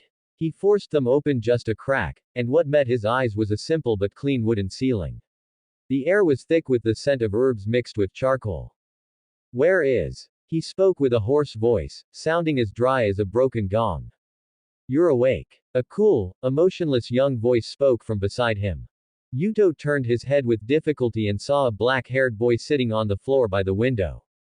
His expression was indifferent, and his features carried an air of unapproachable detachment. This face. Wait. Yuto's pupils shrank slightly. Giyu Tomioka. Why would he be here? Was it you who saved me? Giyu replied simply, without extra words. Found you, on the riverbank, at the foot of the mountain. For some reason, he didn't mention that he had fished him up. Yuto struggled to sit up, but as soon as he moved, his wounds flared with tearing pain. Especially the cut on his wrist, the one he'd made to lure the demon away, it hurt so much he gasped. Don't move. Giyu reached out and pressed down on his shoulder. The force wasn't great, yet it kept him from rising. You haven't recovered from your serious injuries. You have multiple fractures and internal organ damage. Moving around will kill you. Giyu emphasized the words, will kill you, particularly heavily. Just then, the sliding paper door was gently pulled open. An upright old man wearing a Tengu mask entered. He radiated a calm and majestic aura, and his gaze landed on Yuto with a hint of scrutiny. Sakanji Urokodaki. Yuto blurted out instinctively. The former water Hashira, the cultivator of Mt. Sagiri, and the master of Giyu Tomioka and Sabito. He actually encountered this legendary figure here. Could it be? I was washed all the way to Mt. Sagiri. Sakanji Urokodaki nodded slightly, his voice deep and gentle. You know me. You know me. Yuto was startled but quickly covered it up. I've heard of the seniors in the Demon Slayer Corps. Sakanji Urokodaki didn't press further, he simply placed a bowl of brewed medicine by the bed. Drink it. You've got a strong will to live, surviving from the moment you fell into that freezing river until now. Yuto took the bowl and downed it in one go, ignoring the bitterness. The warm liquid slid down his throat, slightly easing the intense pain in his body. The surroundings gradually grew quiet, as if even breathing was forbidden. Shinobu and Kanae should be safe now, right? And Dad and Mom, they should have escaped their fate from the original story, shouldn't they? He couldn't help but worry. What if, just what if, the stone Hashira didn't arrive in time like in the original story? What would happen to Shinobu and Kanae? His father was injured, even if it wasn't life-threatening, he'd be bedridden for a while. As for Mom, she'd probably be worrying for quite some time. Master. You're so sneaky. I was the one who brewed the medicine for this handsome guy, yet you came here first. The sliding door was pushed open once more. This time, a petite girl entered, hands on her hips as she looked at Sakanji Urokodaki with a pout. Who is this now? Yuto was a bit dazed. A beautiful girl suddenly appearing in such a small hut, wasn't this the kind of plot you'd only see in a galja? Now, Makomo. Master just saw that you weren't around, so I brought it over myself. Another figure burst in. Yuto narrowed his eyes, noting the very distinct peach-colored hair and the prominent scar on his face. Sabito, is it? Sabito's eyes widened instantly. With the passion and curiosity unique to a youth, he leaned in close to Yuto. You know me, brother. I didn't think I was this famous. Ha ha ha ha tilde. Yuto's eyes immediately turned into dots. Wait, buddy, is this right? Is Sabito's personality really this informal? Stupid Sabito, stop showing off. Slap. Sabito, who had been laughing arrogantly just a moment ago, was now squatting in the corner with steam rising from his head, muttering under his breath, but I'm clearly the senior disciple. Since Sabito was here, then this girl must be. Hello, nice to meet you. Although I've already seen your face many times while you were asleep, my name is Makomo. Please take care of me. Makomo. It really was her, the character who was incredibly cute yet killed off by Gotuge. Yuto quickly scanned the original plot in his mind, a character brutally killed by the hand demon during the final selection, later appearing as a spirit to help Sabito guide Tanjiro's training. Forget it, he wasn't that interested in anyone other than Shinobu and Kanae. Hello, my name is Yuto, Kamiya Yuto. Please take care of me. Yuto gave a smile that wasn't overly enthusiastic. His demeanor was polite yet distant. Ahem, you can talk more later. Sakanji Urokodaki coughed lightly, interrupting the fan meeting. He looked at Yuto, his eyes narrowing slightly behind the Tengu mask as he said, Yuto, I can call you that, right? Seeing the boy nod, he continued, now, it's time for you to tell us your story.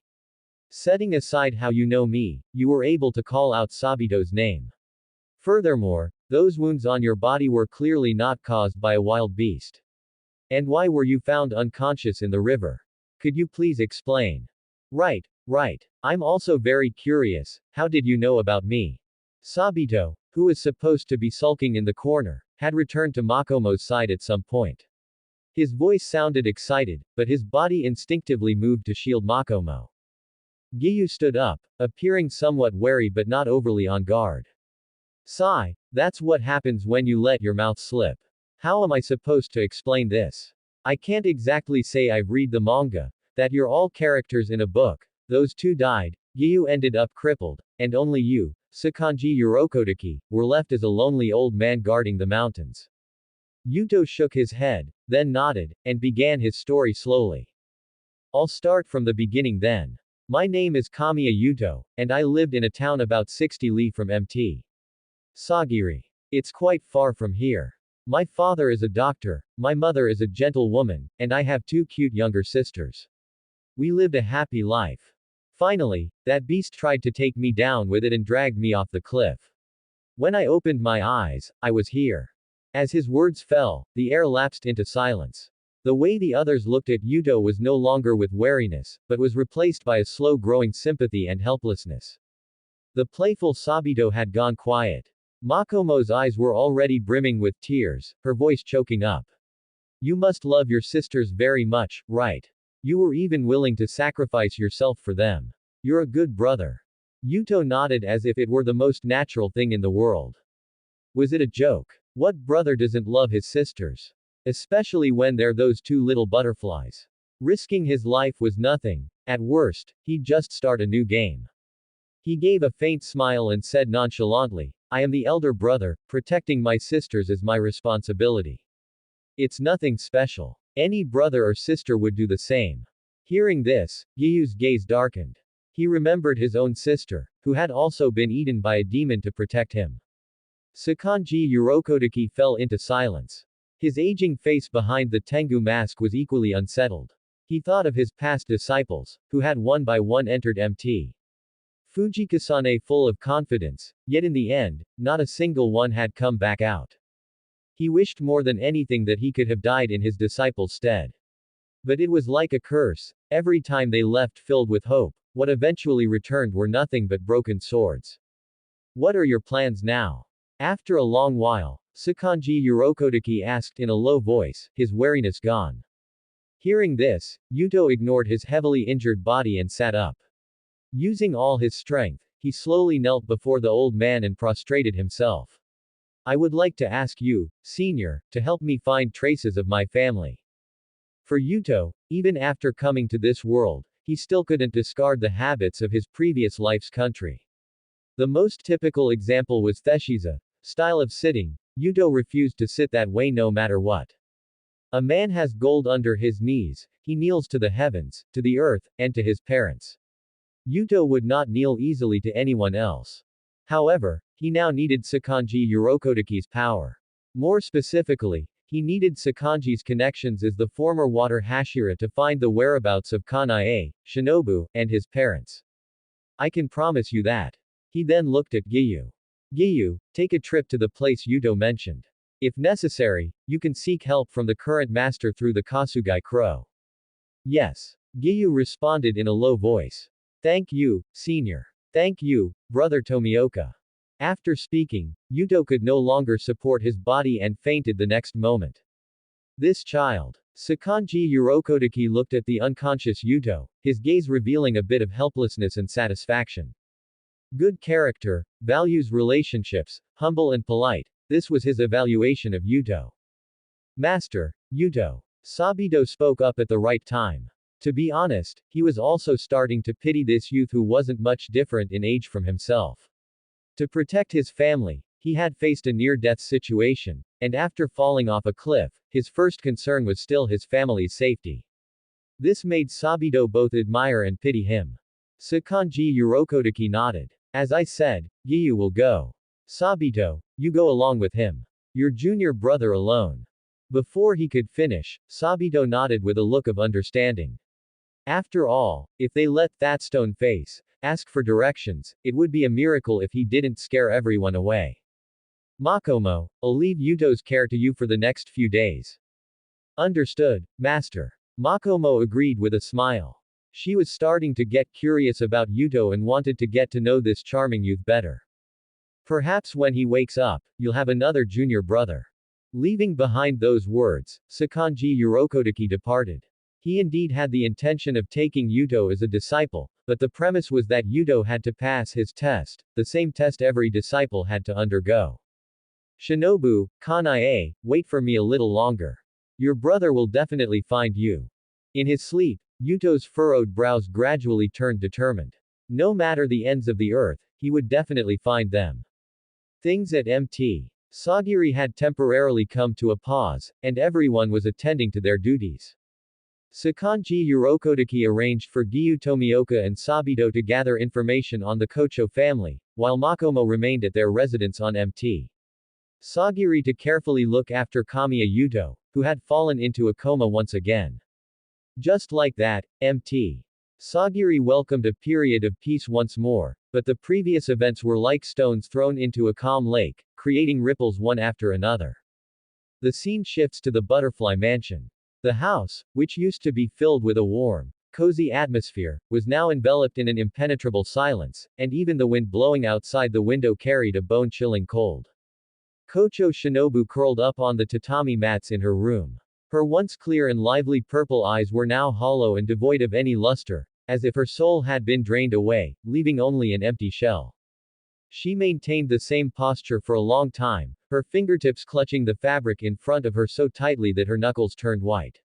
Her lips unconsciously opened and closed, whispering the same broken phrase over and over, Oni-chan. Oni-chan. Her tears had long since run dry. She could no longer see the Baka Oni who doted on her so much, could no longer hear Baka Oni's gentle calls, and could no longer feel the reassuring warmth from Baka Oni. The person who had always protected her, accompanied her, and spoiled her had just disappeared before her eyes, never to be found again. There were no tears, no cries. Extreme grief had already swallowed all her emotions. She sat there stiffly, her gaze unfocused, completely unresponsive to any sounds or movements from the outside world, like a walking corpse. The entire world was left with only boundless darkness and the endless void left behind after her brother's departure. Kanae's condition was no better. She sat dully beside Shinobu. Her once gentle and graceful brows had completely lost their luster, and her beautiful face was as pale as paper. Her tears had long since dried up, leaving only 2 dried tear tracks on her cheeks. Her eyes were red and swollen, and she stared blankly ahead, looking utterly devastated and heartbroken. She had always been calm and sensible, but facing the passing of her brother shattered all her strength. She could stand in front of her sister during a crisis because her strength had Yuto's protection as a barrier. Now, Yuto's life or death was unknown, and she had to watch helplessly as Yuto perished together with the demon to protect them. The heart-wrenching pain tore at her heart incessantly.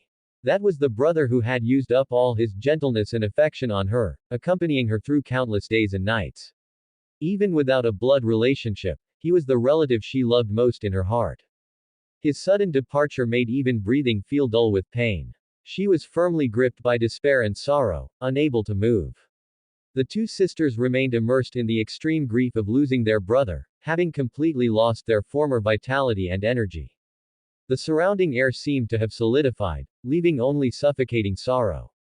Mrs. Rai stood to the side, watching her two daughters' devastated appearance, and her heart felt as if it were being pierced by countless needles, causing her excruciating pain. Her husband, Mao, had been injured by a demon and was still in a coma, bedridden. Her son had met with misfortune. To have two pillars of the family collapse overnight, this series of blows was enough to crush any woman. But Mrs. Rai could not collapse, she was the only support this family had left. Even though her heart was already filled with grief, and even though every step she took was incredibly difficult, she still forced her crumbling body to stand, hiding an unresolvable sadness in her eyes, yet always carrying a trace of stubborn determination. She slowly walked to her two daughters, reached out with trembling hands, and gently pulled them into her arms. Her voice was hoarse but gentle as she comforted them over and over. "Don't be afraid, Mother is here. Your brother, he won't leave us so easily. He must still be alive, Mother firmly believes." She spoke over and over again, both to enlighten her two daughters who were mired in grief, and to encourage herself, using her remaining strength to support this family on the verge of collapse, trying to pull her two daughters out of the abyss of despair. Just as this oppressive sorrow enveloped the whole house, soft footsteps came from outside. Members of the Demon Slayer Corps' specialized Kikushi unit arrived quietly. They wore uniform dark clothing, moved with agility and silence, and white masks covered their mouths and noses, leaving only their eyes exposed. Their expressions were solemn, and all appeared well trained. Following the rules of the Demon Slayer Corps, the Kikushi members acted quickly, methodically cleaning up the aftermath left by the demon attack, wiping away blood, organizing damaged items, and cleaning the messy room. Their movements were skilled and gentle, fearing to disturb the family inside.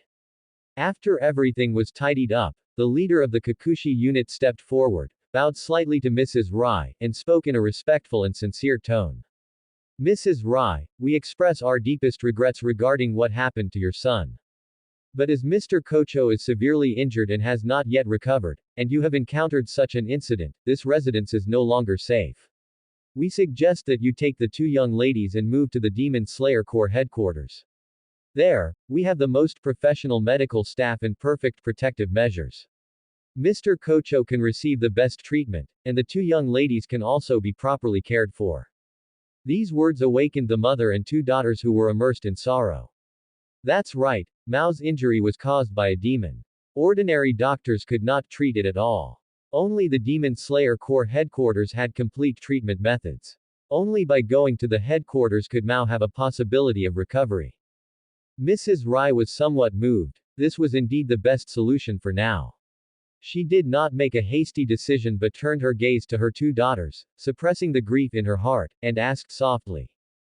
"Kanae, Shinobu, what do you think of this Kikushi gentleman's suggestion?" The two sisters looked up. Kanae's small face was haggard. She gently held her sister's hand and said in a hoarse voice. "But what if Yuto-kun is not?" As she spoke, those red eyes filled with tears again, sliding down along the tear tracks. Beside her, Shinobu's body trembled slightly, her pale little face devoid of any blood. "Oni-chan. Mother, didn't you say Oni-chan won't be okay?" Shinobu didn't want to leave. She was afraid that if they left, and Oni-chan returned safely, he wouldn't be able to find them. She didn't want that, she wanted to wait for Oni-chan to come back. Oni-chan would definitely come back. Shinobu. Mrs. Rai stepped forward and hugged the two sisters tightly. She was also very conflicted and distressed, but Mao's condition was urgent, and she could not hesitate. Moving was inevitable. At this moment, the Kikushi member who had been standing there for a long time spoke up. "Actually, the two young ladies and madam do not need to worry. We have a way to handle this matter. We can ensure Mr. Kocho receives sufficient treatment while also gathering news about your son."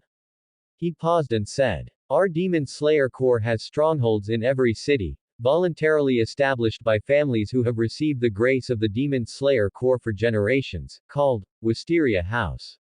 Every Wisteria House regularly transmits local information to the Demon Slayer Corps in a specific way, including missing persons, demon sightings, and so on. We will send someone to notify the Wisteria House in this town to keep an eye out for news of your brother. Therefore, the two young ladies can rest assured and accompany Madam to the headquarters. Hearing this, Shinobu and Kanae no longer hesitated and chose to go to the Demon Slayer Corps headquarters with their mother. Time passed slowly. Under Mrs. Rai's gentle and firm guidance, Kocho Shinobu and Kanae Kocho gradually came to their senses. The hollowness in their eyes was gradually replaced by intense hatred and determination. Looking at their unconscious father, and remembering the brother who had left them forever, the extreme grief in their hearts was completely transformed into a monstrous hatred for demons. They could not remain immersed in sorrow forever. They had to become stronger, to personally slay those harmful demons, to avenge their brother, and to seek justice for the innocent people who died. This obsession was like a raging fire, burning fiercely in their hearts, unstoppable. Himahima-san, please take us as your disciples. Shinobu and Kanae both knelt, their fair foreheads striking the ground with a dull thud.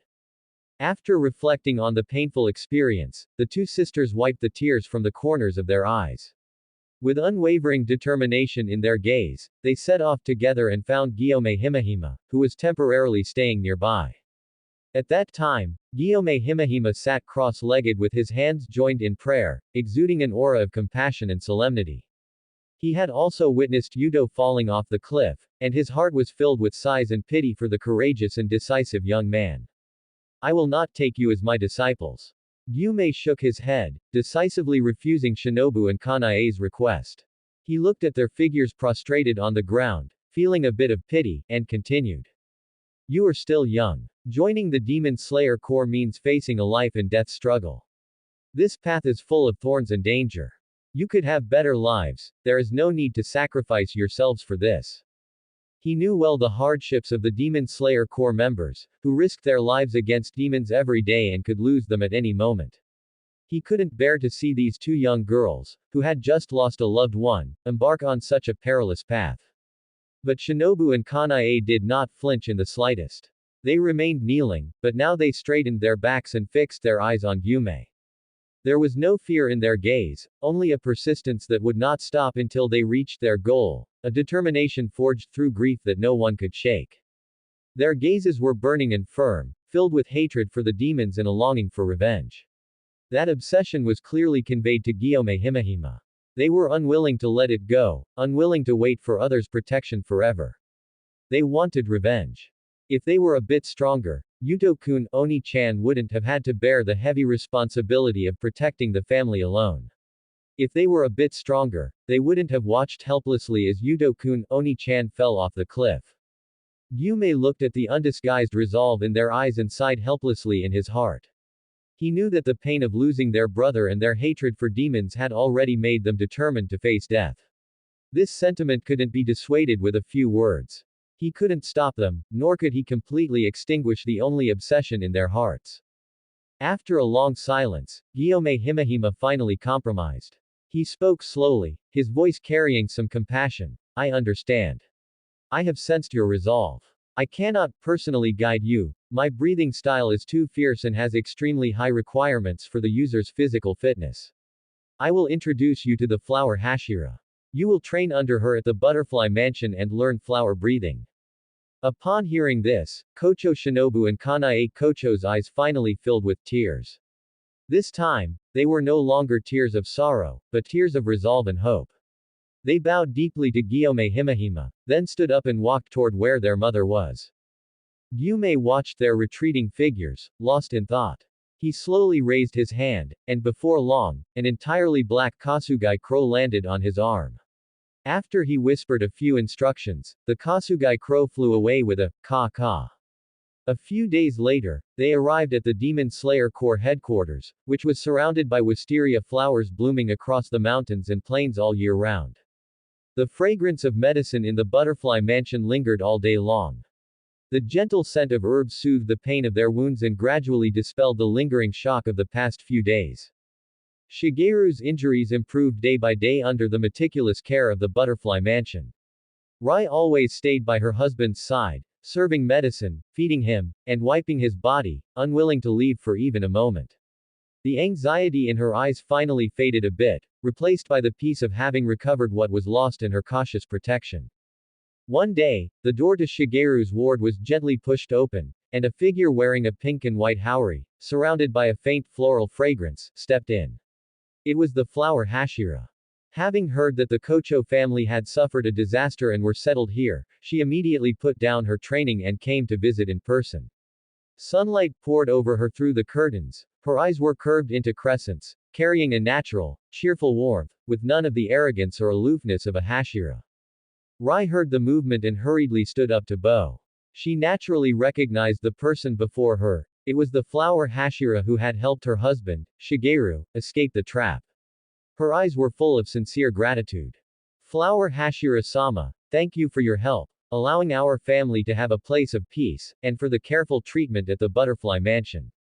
Our family will never forget this kindness. The flower Hashira shook her head gently and said softly, Rai, treating the injured is our duty. For you to speak so highly of me really makes me feel quite flattered. She then looked at the two young girls standing aside and said with a smile, I assume you two are Kanae and Shinobu. The stone Hashira has already explained everything to me in detail. From now on, train with me. I will pass on everything I have learned to you, but how much you can grasp will depend on your own ability. Beside Rai, Kanae held Shinobu's hand and bowed slightly, saying in unison, thank you, Flower Hashira-sama. Hearing this, the flower Hashira said testily, what should you call me now? The clever Kanae immediately realized, bowed again, and said respectfully, Master. Little Shinobu followed her sister's lead, mimicking her actions, and called out respectfully, Master. The flower Hashira nodded with satisfaction, stepped forward slowly, and gently stroked the two sisters' heads. Her tone was soft. I am deeply sorry about your brother. However, I can responsibly tell you that the Demon Slayer Corps will do its best to find your brother's traces, even if. She didn't say more, but the meaning was clear. The Demon Slayer Corps would search for Yuto. If he was alive, it would be a joyous occasion. If he had passed, they would bring back his remains. Thank you, Master. The two sisters' voices choked with emotion as they held back tears and bowed again. Rai's eyes were also filled with tears, her delicate frame trembling. Then I must trouble you to take care of them, Flower Hashira-sama. The flower Hashira nodded and gently helped the mother and her two daughters up. Her gaze fell once more on the two girls, who had delicate features but an aura that was particularly heart-wrenching, and she felt full of affection for them. As mentioned before, the stone Hashira, Gyome Himahima, had sent a special letter recommending these two children who had suffered misfortune but possessed resilient characters. Seeing them now, she pitied them from the bottom of her heart. She took the sisters' small hands and laughed heartily. Remember, I am your master from now on. If anyone in the Demon Slayer Corps is blind enough to harass you, don't worry too much. If you can beat them, teach them a harsh lesson and then come tell me, I'll go to their door and beat them again. If you can't beat them, also come tell me, I'll go to their door and beat them along with their cultivator. The flower Hashira's domineering speech stunned the two sisters, as well as Rai. This flower Hashira-sama is truly bold. And so, Kanae Kocho and Kocho Shinobu officially became disciples of the flower Hashira, becoming her last disciples. After experiencing that overwhelming disaster, the personalities of the two girls quietly changed.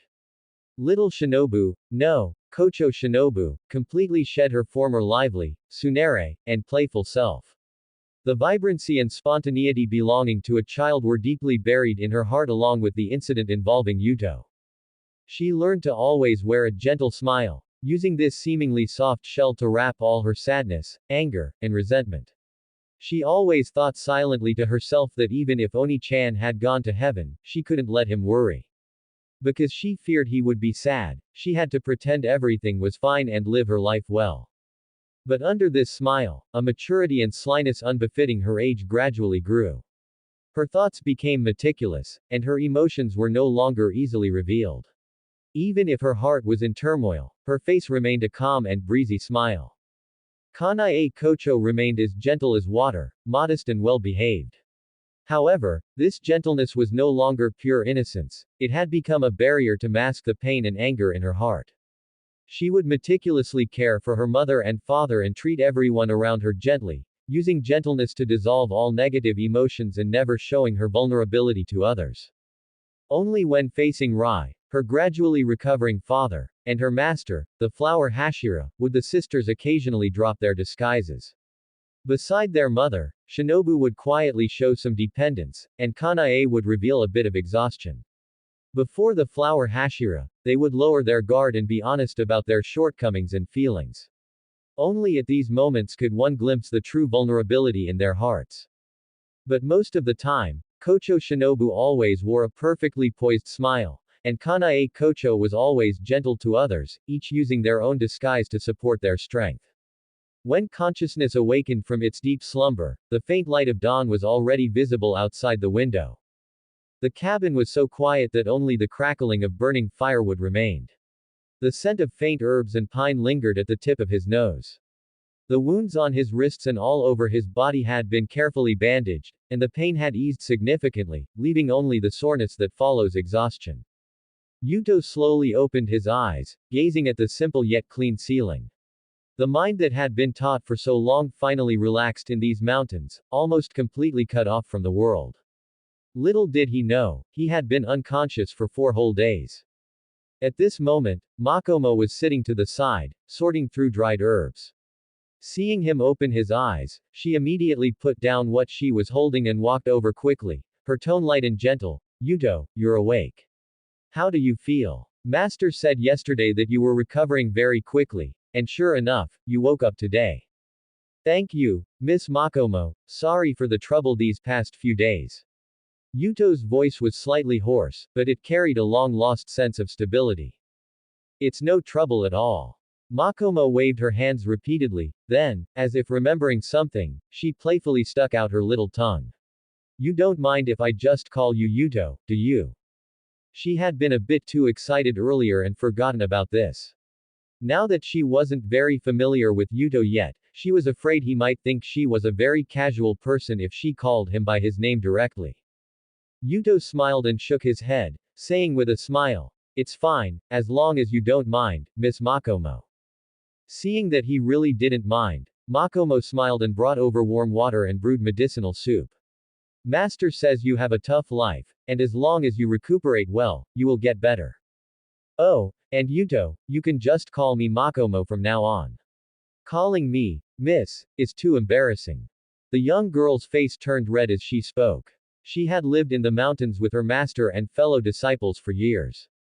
It went without saying for her master, Sakanji Yurokotaki, but the joking Sabito and the blockheaded Giyu both called her by her name directly.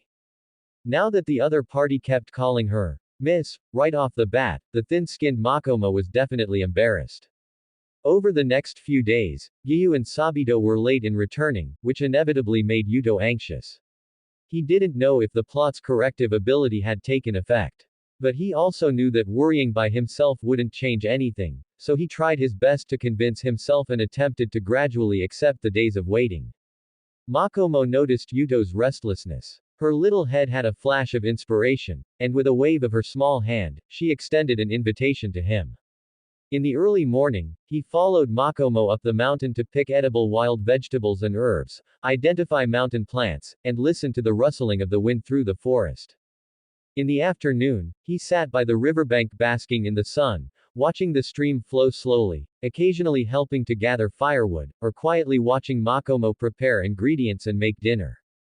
In the evening, he returned to the cabin with the afterglow of the sunset, helping to chop wood and tend the fire, feeling the atmosphere of daily life slowly envelop him. There was no strife, no danger, and no responsibilities that he had to bear. Such days were very much like the childhood he had spent in the Kocho family after transmigrating, stable, warm, and filled with the simple comforts of life. The tension and anxiety accumulated over the days due to his family's safety and life and death struggles slowly melted away in the monotony of day after day. Under Makomo's attentive care and his own formidable recovery ability, His wounds healed rapidly, his body became increasingly strong, and his mind settled down completely. This was not a waste of time, but a true recuperation, a relaxation that allowed his soul and body to return to their rightful places. On the evening of the fourth day, two familiar sets of footsteps came from outside the cabin, breaking the tranquility of the mountains. Yuto had just helped Makomo set dinner on the table when he saw Sabito push open the door and enter. His peach-colored hair carried a hint of dust, and his face still wore a hearty smile. Following closely behind was Giyu, with a detached expression and the faint weariness of someone who had been traveling. They were back. Yuto's heart stirred. He immediately put down what he was holding and walked forward quickly, his tone unable to hide his eagerness. Brother Sabito, Brother Tomioka, how is my family? Sabito restrained his joking expression and nodded seriously. Rest assured, we have inquired clearly. There is indeed a family surnamed Chocho in a small town 60 miles away, and we also learned from the neighbors that the eldest son of the Kocho family is indeed you, Yuto. This was a necessary confirmation.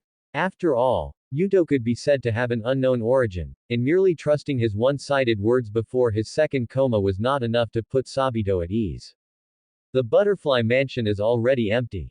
Upon hearing this, Yuto's heart jolted, and a huge sense of loss overwhelmed him. Did he fail to protect them after all? Shinobu, Kanae, Mom, Dad. However, seeing Yuto falling into self-doubt and giving up, Sabito didn't dare to keep him in suspense any longer and hurriedly said, "Don't be in such a hurry. Your family has all been rescued. Giyu and I confirmed this news through the Wisteria house in the small town. Your family has relocated to the Demon Slayer Corps headquarters, and they are out of danger." Smack. Ouch. Sabito clutched his head in pain and crouched down. Behind him was Makomo, holding a fist with a gloomy face. She huffed, "Idiot Sabito, can't you just explain things clearly all at once? Look at how scared you made Yuto." Yuto paid no attention to the bickering between the fellow disciples. At this moment, the joy of regaining what was lost spread through his heart. Shinobu was fine, Kanae was fine, Mom and Dad were fine, they were saved. He let out a long breath, and all the unease, anxiety, and fear in his eyes dissipated, replaced by a sense of stability and relief. Whether it was fortune following misfortune or regaining what was lost, this news was enough to put his mind completely at ease. Regaining his composure, Yuto realized that Giyu had also walked in at some point and was standing next to Makomo, watching his senior sister scold his senior brother. He walked forward slowly and stood in front of the cowering Sabito and the spectating Giyu, then bowed solemnly. "Brother Sabito, Brother Giyu, thank you both so much. This news is extremely important to me. Really, thank you very much." After saying this, Yuto bowed once again. However, this gave the crouching Sabito a fright, and he jumped up immediately. "No need for that, Yuto. We were entrusted by Master, and besides, this was just a small effort on our part, there's really no need for such a grand gesture." He frantically winked at Makomo and Giyu. The former understood and came to Yuto's side, attempting to help him up, while the latter nodded as if agreeing with Sabito's words and made no further move. That's very Giyu. Just as Sabito was flustered and Makomo was at a loss, Sakanji Yurokotake walked in. "Alright, Sabito, you don't need to stop this boy. If he doesn't do this, he won't be able to rest or eat in peace." After saying this, he looked at Yuto, his stern expression behind the mask carrying a hint of satisfaction. "Alright, Kamiya Yuto, look up. Now, tell me, what are your plans for the future?" Thump. Yuto turned around, and without the slightest hesitation, he fell to his knees heavily, his forehead firmly pressed against the hard ground. "Senior Yurokotake, please take me as your disciple. I want to join your sect and become a Demon Slayer Corps swordsman." His voice was steady and firm, without a shred of wavering. Sakanji Yurokotake wore a Tengu mask, so his expression could not be seen, but a flicker of satisfaction flashed in his eyes. He spoke slowly. "The path of the Demon Slayer is fraught with dangers, a life of 9 deaths and 1 life. Since you already know your family is safe, why do you still want to step into such a dangerous place?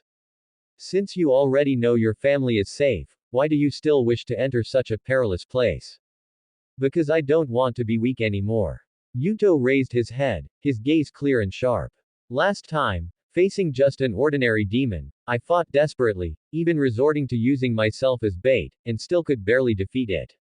I couldn't even firmly protect the family I most wanted to shield. I want to become strong. Strong enough to slay any wicked demon. Strong enough to never let my family fall into danger again. Strong enough to personally protect everything I have. There were no grand ideals or ambitions, only the most genuine obsession born from having faced life and death. Sakanji Urokodaki fell silent for a moment. From behind his mask came a faint note of approval. I can take you as my disciple. But under my tutelage, I never accept anyone who hasn't passed the trial. If you wish to cultivate the water breathing, you must first pass the trial I set. I accept, Yuto agreed without hesitation. He knew that Sakanji Urokodaki's test was a necessary path for all disciples of Mt. Sagiri, a mountain path riddled with traps, navigating by night, training with weighted loads, 1,000 sword swings, and even the final, splitting a stone with a blade. Harsh, yet most tempering. From then on, the tranquility of Mt. Sagiri was broken, replaced by day after day of arduous cultivation. Before dawn, Yuto would rise to temper his breathing, making his breath steady like flowing water, coursing through his entire body. In the morning, he would run with weighted loads on mountain paths filled with hidden pits, rope snares, and falling rocks. If he fell, he got up. Even covered in wounds, he never stopped. During the day, he would wield a wooden sword, repeating swings, 1,000, 2,000, 3,000 times. His arms would ache and tremble, yet he gritted his teeth and persisted. In the evening, he would study traps and learn the habits of demons, never slacking for a moment. His physique had been honed over many years, giving him a foundation far surpassing ordinary people. Coupled with the extraordinary focus and relentless tenacity brought by his 2 lifetimes of soul, his progress was astonishingly fast. In just half a month, his basic physical fitness and physique had rapidly surpassed Sabito and Giyu, who had been cultivating on the mountain longer. In the woods, Sakanji Urokodaki stood behind a large tree. Before him, Yuto was undergoing evasion training. Urokodaki's eyes held unconcealed admiration. Even he, usually steady and taciturn, marveled inwardly. Such comprehension and willpower were truly rare, perhaps once in a century. Nearby, Makomo, who was also watching Yuto train, inwardly praised his efforts, but a sense of competition quietly arose within her. Her nature was lively and active, and she often slacked off during training. Logically, having become Sakanji Urokodaki's disciple earlier than Sabito and Giyu, she should have been their senior sister. But her playful nature meant she often lost to Sabito in spars, ultimately placing second in rankings and becoming Sabito's junior sister. Makomo understood that Yuto trained desperately to better protect his family, to protect the sisters he loved most. Looking at herself, she had been an orphan since childhood, brought back to the mountain by Master Urokodaki, who raised her. She wasn't particularly passionate about slaying demons. Instead, she wished to stay by her master's side, care for him, and support him in his old age. Yet, Yuto's appearance stirred the competitive spirit of her youthful heart. She was unwilling to remain subordinate, unwilling to forever be the little junior sister who could only hide behind Sabito. With this thought, she made up her mind, resolutely got up again, and silently joined Yuto's training ground. At night, Yuto returned to his room. This room housed the 3 male disciples. Makomo, being a girl, had her own separate room. After washing up, Yuto returned to his bed and began reflecting on the shortcomings of today's training. At that moment, Sabito suddenly approached Yuto, patted his shoulder with a bright smile, and said cheerfully, "Well done. At this rate, it won't be long before you completely surpass us." Giyu didn't speak, his face still an expressionless iceberg. However, a fleeting glint of fighting spirit seemed to flash in his deep blue eyes. Yuto opened his eyes, smiled wryly, and teased, "Sabito, if you don't work harder, your position as the senior brother might not be secure for long. After this period of interaction, Yuto had built a good comradely relationship with everyone on Mt. Sagiri. Because they were all boys, and unlike the taciturn Giyu, Yuto wasn't fond of prolonged silence, the two had already become familiar. Now, they were close enough to joke with each other, good buddies. O tilde junior brother Yuto, quite ambitious, daring to covet your senior brother's position. Then you'd better hurry up. Your senior brother has already started learning the breathing style. I won't wait for you. Indeed, not only Makomo, but Sabito, who was exceptionally talented to begin with, became more diligent and serious under Yuto's stimulation. After completing the first stage of training, Sakanji Urokodaki began teaching him the breathing style, and he had already been training for some time. Others might not understand Yuto, but after these days together, Sabito was very clear that this little junior brother was not one to obediently accept being subordinate. His ideas were plentiful indeed. Giyu, did you hear? You need to work hard too, or be careful Yuto really surpasses you. Sabito said this to Giyu, who was already lying in bed, preparing to sleep. Giyu opened his eyes, paused, and said in a cold tone. I am different from you. Having said that, he closed his eyes. The air fell into dead silence for a moment. Sabito looked somewhat awkward and quickly tried to smooth things over. Yuto, that's just Giyu's personality. Please don't take it to heart, haha. Don't worry, Sabito. I'm not that petty. I've pretty much understood what Giyu is like these past few days. Having knowledge of the original story, Yuto knew that the seemingly aloof and cold Giyu Tomioka actually felt deep down that he was unworthy of being the water Hashira.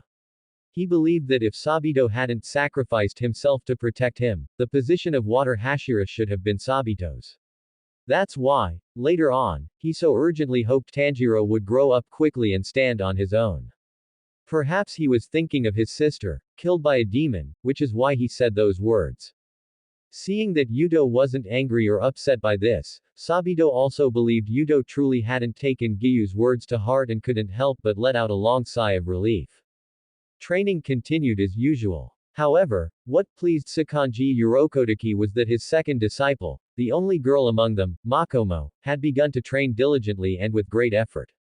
Sakanji Urokodaki knew it was Yuto's arrival and his unique talent that had pressured the usually lazy and slack Makomo. Naturally, he was pleased to see this outcome. At this moment, Yuto's clothes were soaked with sweat, yet his eyes grew even brighter. His body became more upright and robust, every movement carrying the steadiness and explosive power of flowing water. He achieved a state of being both restrained and composed.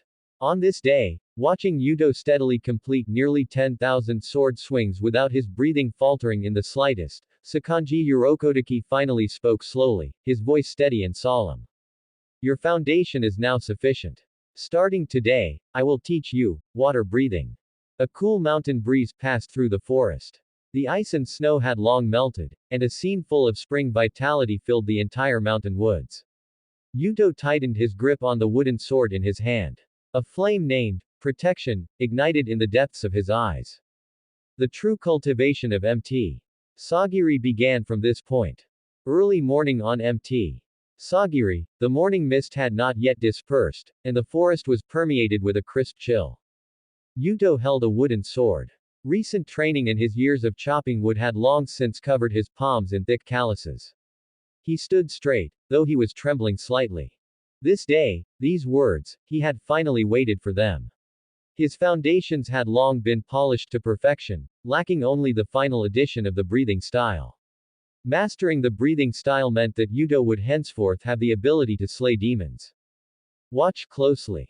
Beneath the Tengu mask, Sakanji Urokodaki's voice was as steady as a bell. He slowly drew the Nichiren sword at his waist, the blade reflecting the morning light with a cold, icy blue. Without any superfluous movements, the old man's aura suddenly became as vast as a river, as if a river that had slept for 1,000 years was awakening within him. Water breathing, all 10 forms, were performed in one breath in his hands. First form, water surface slash. The blade swung out levelly, gentle as ripples on a lake. There was no violent wind, yet a blade aura as straight as water spread out. Where it slashed, the grass and trees all fell flat, as if smoothed by the gentle waves of a lake, steady enough to calm the heart. Second form, water wheel.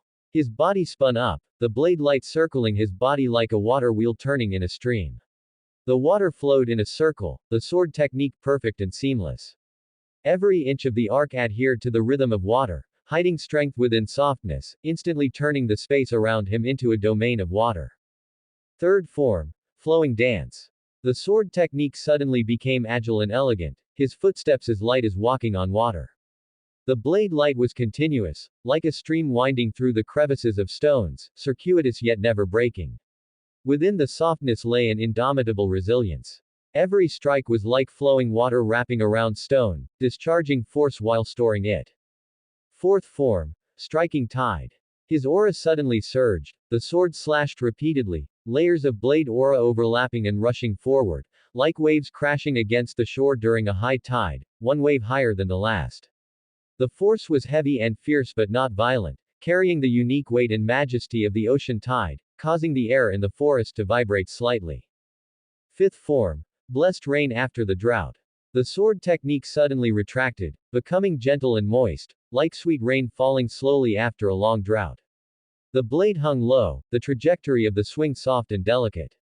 It carried no killing intent, but instead permeated with the tolerance and compassion of water. It was healing, and it was protection. Sixth form, whirlpool. The blade aura around him suddenly twisted and swirled, forming a small vortex. The blade stirred the water vapor in the sky, like a river vortex spinning crazily. Suction and twisting force coexisted, the rigid strength carrying a distorted power, and the surrounding rubble and vegetation were all drawn into the sword technique. Seventh form, drop ripple thrust. A point of water light condensed at the tip of the blade, as fast as a water drop hitting the ground. The moment it thrust out, water vapor spread along the blade into ripples, thrusting straight at a single point, as precise as a water drop piercing stone. Fast, accurate, and steady, without any superfluous movements, it fully displayed the sharpness and determination of water. Eighth form, waterfall basin. The blade was held high and then slashed down with a roar, like a waterfall pouring from a cliff into a deep pool. The momentum was grand but not reckless, the force as heavy as 1,000 jun of flowing water. When it fell, it made the ground tremble slightly. It was the majesty of water, and the steadiness of a mountain. Ninth form, water flowing splash. The blade was raised lightly, the blade aura shattering into countless tiny water droplets. The movement was swift and agile, like water splashing from a stream. Seemingly scattered, every droplet hit a killing intent, fast enough that one could not see the trajectory, agile as flowing water infiltrating everywhere. Tenth form, constant flux. The ultimate technique of the 10 forms. The sword technique was like a river with 9 bends, continuous and endless, living and never ending. One strike followed another, circulating and flowing, the water waves overlapping, transforming from a trickle into a surging river. The momentum kept rising, never stopping, fully displaying the endless vitality of water. After performing the 10 forms, Sakanji Urokodaki sheathed his sword with a gentle movement, as if he had never moved. The water vapor in the forest gradually dissipated, leaving only a faint scent of water, steady, vast, gentle, and majestic, lingering for a long time. How much did you see, and how much did you remember? Yuto closed his eyes, replaying the trajectory of every strike, the aura of every form, and the details of every exertion of force in his mind. The special effects of water breathing from the anime in his past life and the scene of the old man swinging the sword before him were identical, perfectly overlapping. Every stream of water, every layer of waves, every arc was clearly branded deep in his mind. After only 3 breaths, he opened his eyes suddenly, a flash of light in his pupils. Gripping the wooden sword tightly, Yuto took a deep breath, imitating Sakanji Urokodaki's movements, and swung it slowly. First form level is a lake, second form circular is a water wheel, third form winding is a stream, fourth form heavy is a tide, fifth form gentle is blessed rain, sixth form twisted is a whirlpool, seventh form precise is a water drop, eighth form heavy is a waterfall, ninth form agile is water droplets, 10th form continuous is a great river. Water breathing, all 10 forms, not one move missed, not one form lacking. Posture, trajectory, beginning, and end, not a single bit off. Although his breathing had not yet perfectly synchronized with the sword technique, and he lacked the old man's seamless artistic conception of water, he had completely replicated the surface techniques after observing them just once, without a single error. The forest fell into instant silence. Sabito opened his eyes wide, his flesh-colored hair seemingly standing on end, and exclaimed, "How is this possible? You remembered everything after just one look. I have only barely managed to remember them all until now." Makomo covered her small mouth, her green eyes full of shock, and murmured, "Yuto. Is this what a genius is? Too amazing." Giyu remained expressionless, his icy face showing no ripples, but those deep blue pupils contracted slightly. His fingers gripping the sword tightened involuntarily, and a stormy sea churned in his heart. Was their talent really that poor? Naturally not. Whether it was Makomo, Sabito, or Giyu, they were all top-tier geniuses. The inheritance of breathing style did not rely solely on rote memorization. It required more insight to understand, comprehend, and finally transform into one's own techniques. Sabito's strength lay in his willingness to work hard, and his aptitude was very high. In less than half a month, he had almost memorized the entire set of water breathing. Makomo was naturally playful, but having lived by Sakanji Urokotaki's side since she was young, no matter how much she slacked off, her foundation could not be ignored. That was why she could keep up after realizing the gap between her and Yuto and strengthening her training. As for Giyu Tomioka, that goes without saying. In the original work, he developed a new form after the 10 forms of water breathing, 11th form, dead calm, and was hailed as the strongest water Hashira in history. This shows that his talent was actually even above Sabito and Makomo. I can't help but laugh writing this. I remember a video saying Giyu used his ultimate move while fighting Akaza in the Infinity Castle, and the whole city was flooded. I thought it was just to set the mood, but it was actually Giyu opening the floodgates with his ultimate move. Sakanji Urokotaki stood in place, his eyes beneath the mask opening wide. It was a long time before he let out a low and shocked exclamation of praise, a talent rarely seen in a century. To remember all the forms after just one viewing. In time, your level will surely surpass all previous water Hashira and become the strongest. He paused, his tone suddenly serious. The techniques are just the skeleton, breathing is the flesh and blood. From today on, polish your breathing day and night. While mastering water breathing, master total concentration breathing, constant as soon as possible. Yes, master. Yuto bowed. Learning water breathing was only the first step, there were many more challenges waiting for him. It was the start of a new phase. Late at night, Yuto lay on his bed.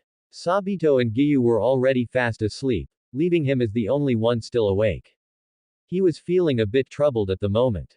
Ever since Sabito and Giyu had brought back news of his family's safety, he had completely put his mind at ease and begun his day-to-day training. But Shinobu and the others didn't know. Whenever he thought of this, images of Shinobu and Kanae crying would surface in Yuto's mind. It wasn't just a one-sided affection for these two younger sisters, the Butterfly sisters cared deeply for him as their older brother as well. They still didn't know that he was safe and sound. I should have asked Sabito and the others to send a letter, he couldn't help but think. In reality, he hadn't thought that far ahead at the time, his mind had been entirely focused on his family's safety, and everything else had been cast to the back of his mind. With that thought, he quickly got up, put on his sandals by the moonlight streaming through the window, and quietly left the house. In the forest, Yuto sat leaning against a large tree. A cool night breeze blew gently, causing a few strands of his hair to flutter in the air. In his hand was a sheet of coarse rice paper and an aged brush. During the Taisho era, industrialization had not yet become fully widespread. Some small items were still made and sold by folk craftsmen, so every household would have a few of these old items. With a focused gaze, Yuto dipped the brush into some ground ink and began to write. Dear Shinobu and Kanae. He paused. The longing he felt was like a lump in his throat, and for a moment, he didn't know where to begin. After a long while. Shinobu, Kanae, your brother is safe now. I'm currently at Mt. Sagiri, learning water breathing from Master Urokotaki. Has Shinobu been a crybaby? It's okay, I won't laugh at you. After all, our Shinobu is so cute, so it's fine if you want to cry it out. And what about you, Kanae? Have you been feeling sad because I'm not around? Even though you're only a year older than Shinobu, you're unusually mature. It's a bit of a headache for me. After all, my cute sister doesn't act spoiled with her brother, and she won't even call me Oni-chan. I'm sorry I didn't contact you right away. My heart didn't truly settle until I learned that you and mom and dad had safely moved to the Demon Slayer Corps headquarters. But even I think I've been terrible. You must have been worried sick, yet I didn't think to get in touch with you first. I'm sorry, Shinobu, Kanae. I'm a bad brother. If you don't forgive me, I won't have any complaints. But it would still be a headache, because I love Shinobu and Kanae the most. By the way, how is dad's injury? Is it getting any better? Has mom been working very hard lately, since dad was injured like that? Still, as long as everyone is alive and well, I'm satisfied. Oh, let me tell you about my current situation. After I fell off the cliff, I was saved by a cold-looking boy who brought me back to Mt. Sagiri. Here, I met my current master, Sakanji Yurokotaki. He is the former water Hashira, a very powerful old man. I also have 3 senior disciples training with me, actually, let me just call them by their names. If that guy Sabito knew I called him, senior, in a letter, his nose would surely stick up to the sky. Ah, you're asking who Sabito is. He's the master's eldest disciple. He's somewhat handsome, but not as handsome as me. But his hair is quite pretty, since it's peach-colored. There's also a senior sister named Makomo. She's a gentle and kind girl, just like Kanae, but I still think Kanae is the best. It's thanks to Makomo taking care of me while I was seriously injured that I was able to recover so quickly. Makomo deserves the most credit. Finally, there's the boy who saved me. His name is Gyu Tomioka. He's a cold person with almost no expression. But I know he's a good kid, he's just not very good at talking to people. Oh, right, and my master, Sakanji Yurokotaki. Although he always likes to wear a Tengu mask and seems quite fierce, he's actually a tsundere just like Shinobu tilde. But of course, Shinobu is still the cutest. There's no comparison between the old man and Shinobu. What about you two? Have Shinobu and Kanae joined the Demon Slayer Corps? Actually, I don't really want you to join. Girls should just live happy, cute lives. I can protect you for the rest of your lives. But if Kanae and Shinobu decide to join, then you must remember to protect yourselves. If either of you gets hurt, my heart will break. I don't want either of you to get hurt, so for my sake, please remember to protect yourselves. Time passes so quickly. It's been almost 3 months since I arrived here. I've never been away from you for this long. I'm always thinking of you, or you thinking of me. But don't worry, I will definitely come find you soon. After all, you are my most beloved sisters, so please wait for me patiently. While I'm away, take good care of mom. Having written this, Yuto stopped his brush and looked up at the bright moon hanging in the sky. He would definitely have to find a chance to send this letter secretly. If Sabito and Makomo saw it, they would surely laugh at him.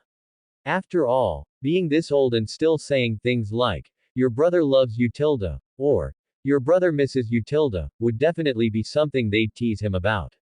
Actually, Yuto couldn't be blamed. Having lived 2 lives, his actual age was nearly 40, making him older than even Shigeru and Rai. Thus, in his interactions with his sisters, he was basically raising them like daughters. His tone tended to be a bit childish, and even now that his sisters were older, he still spoke to them this way. Oh no. Yuto's body jolted as he slapped his forehead. He hadn't asked Master Yurokotaki yet and didn't know if he could borrow a Kasugai crow to send the letter. Master, oh master, you'll surely grant your disciple's wish, right? Pulling his thoughts back, Yuto focused on the letter again. All that was left was to add a closing. So, Shinobu, Kanae, live well. Don't give up on yourselves. If something you're not good at comes up, remember to give yourselves some time, there will always be a solution. Shinobu, be a good girl and listen to your sister. Wait for me to come find you tilde. With love, your brother Yuto. The next day, Yuto found Master Sakanji Yurokotaki sitting in the house. He approached him flatteringly, serving tea and giving him a massage, with the words, I need a favor, practically written on his face. Before long, Yuto went back to his training in high spirits. Inside the house, the old man revealed a helpless smile beneath his mask. That day, the butterfly sisters, who were resting together, saw a Kasugai crow land in front of them. Something seemed to be tied to its leg. Sister.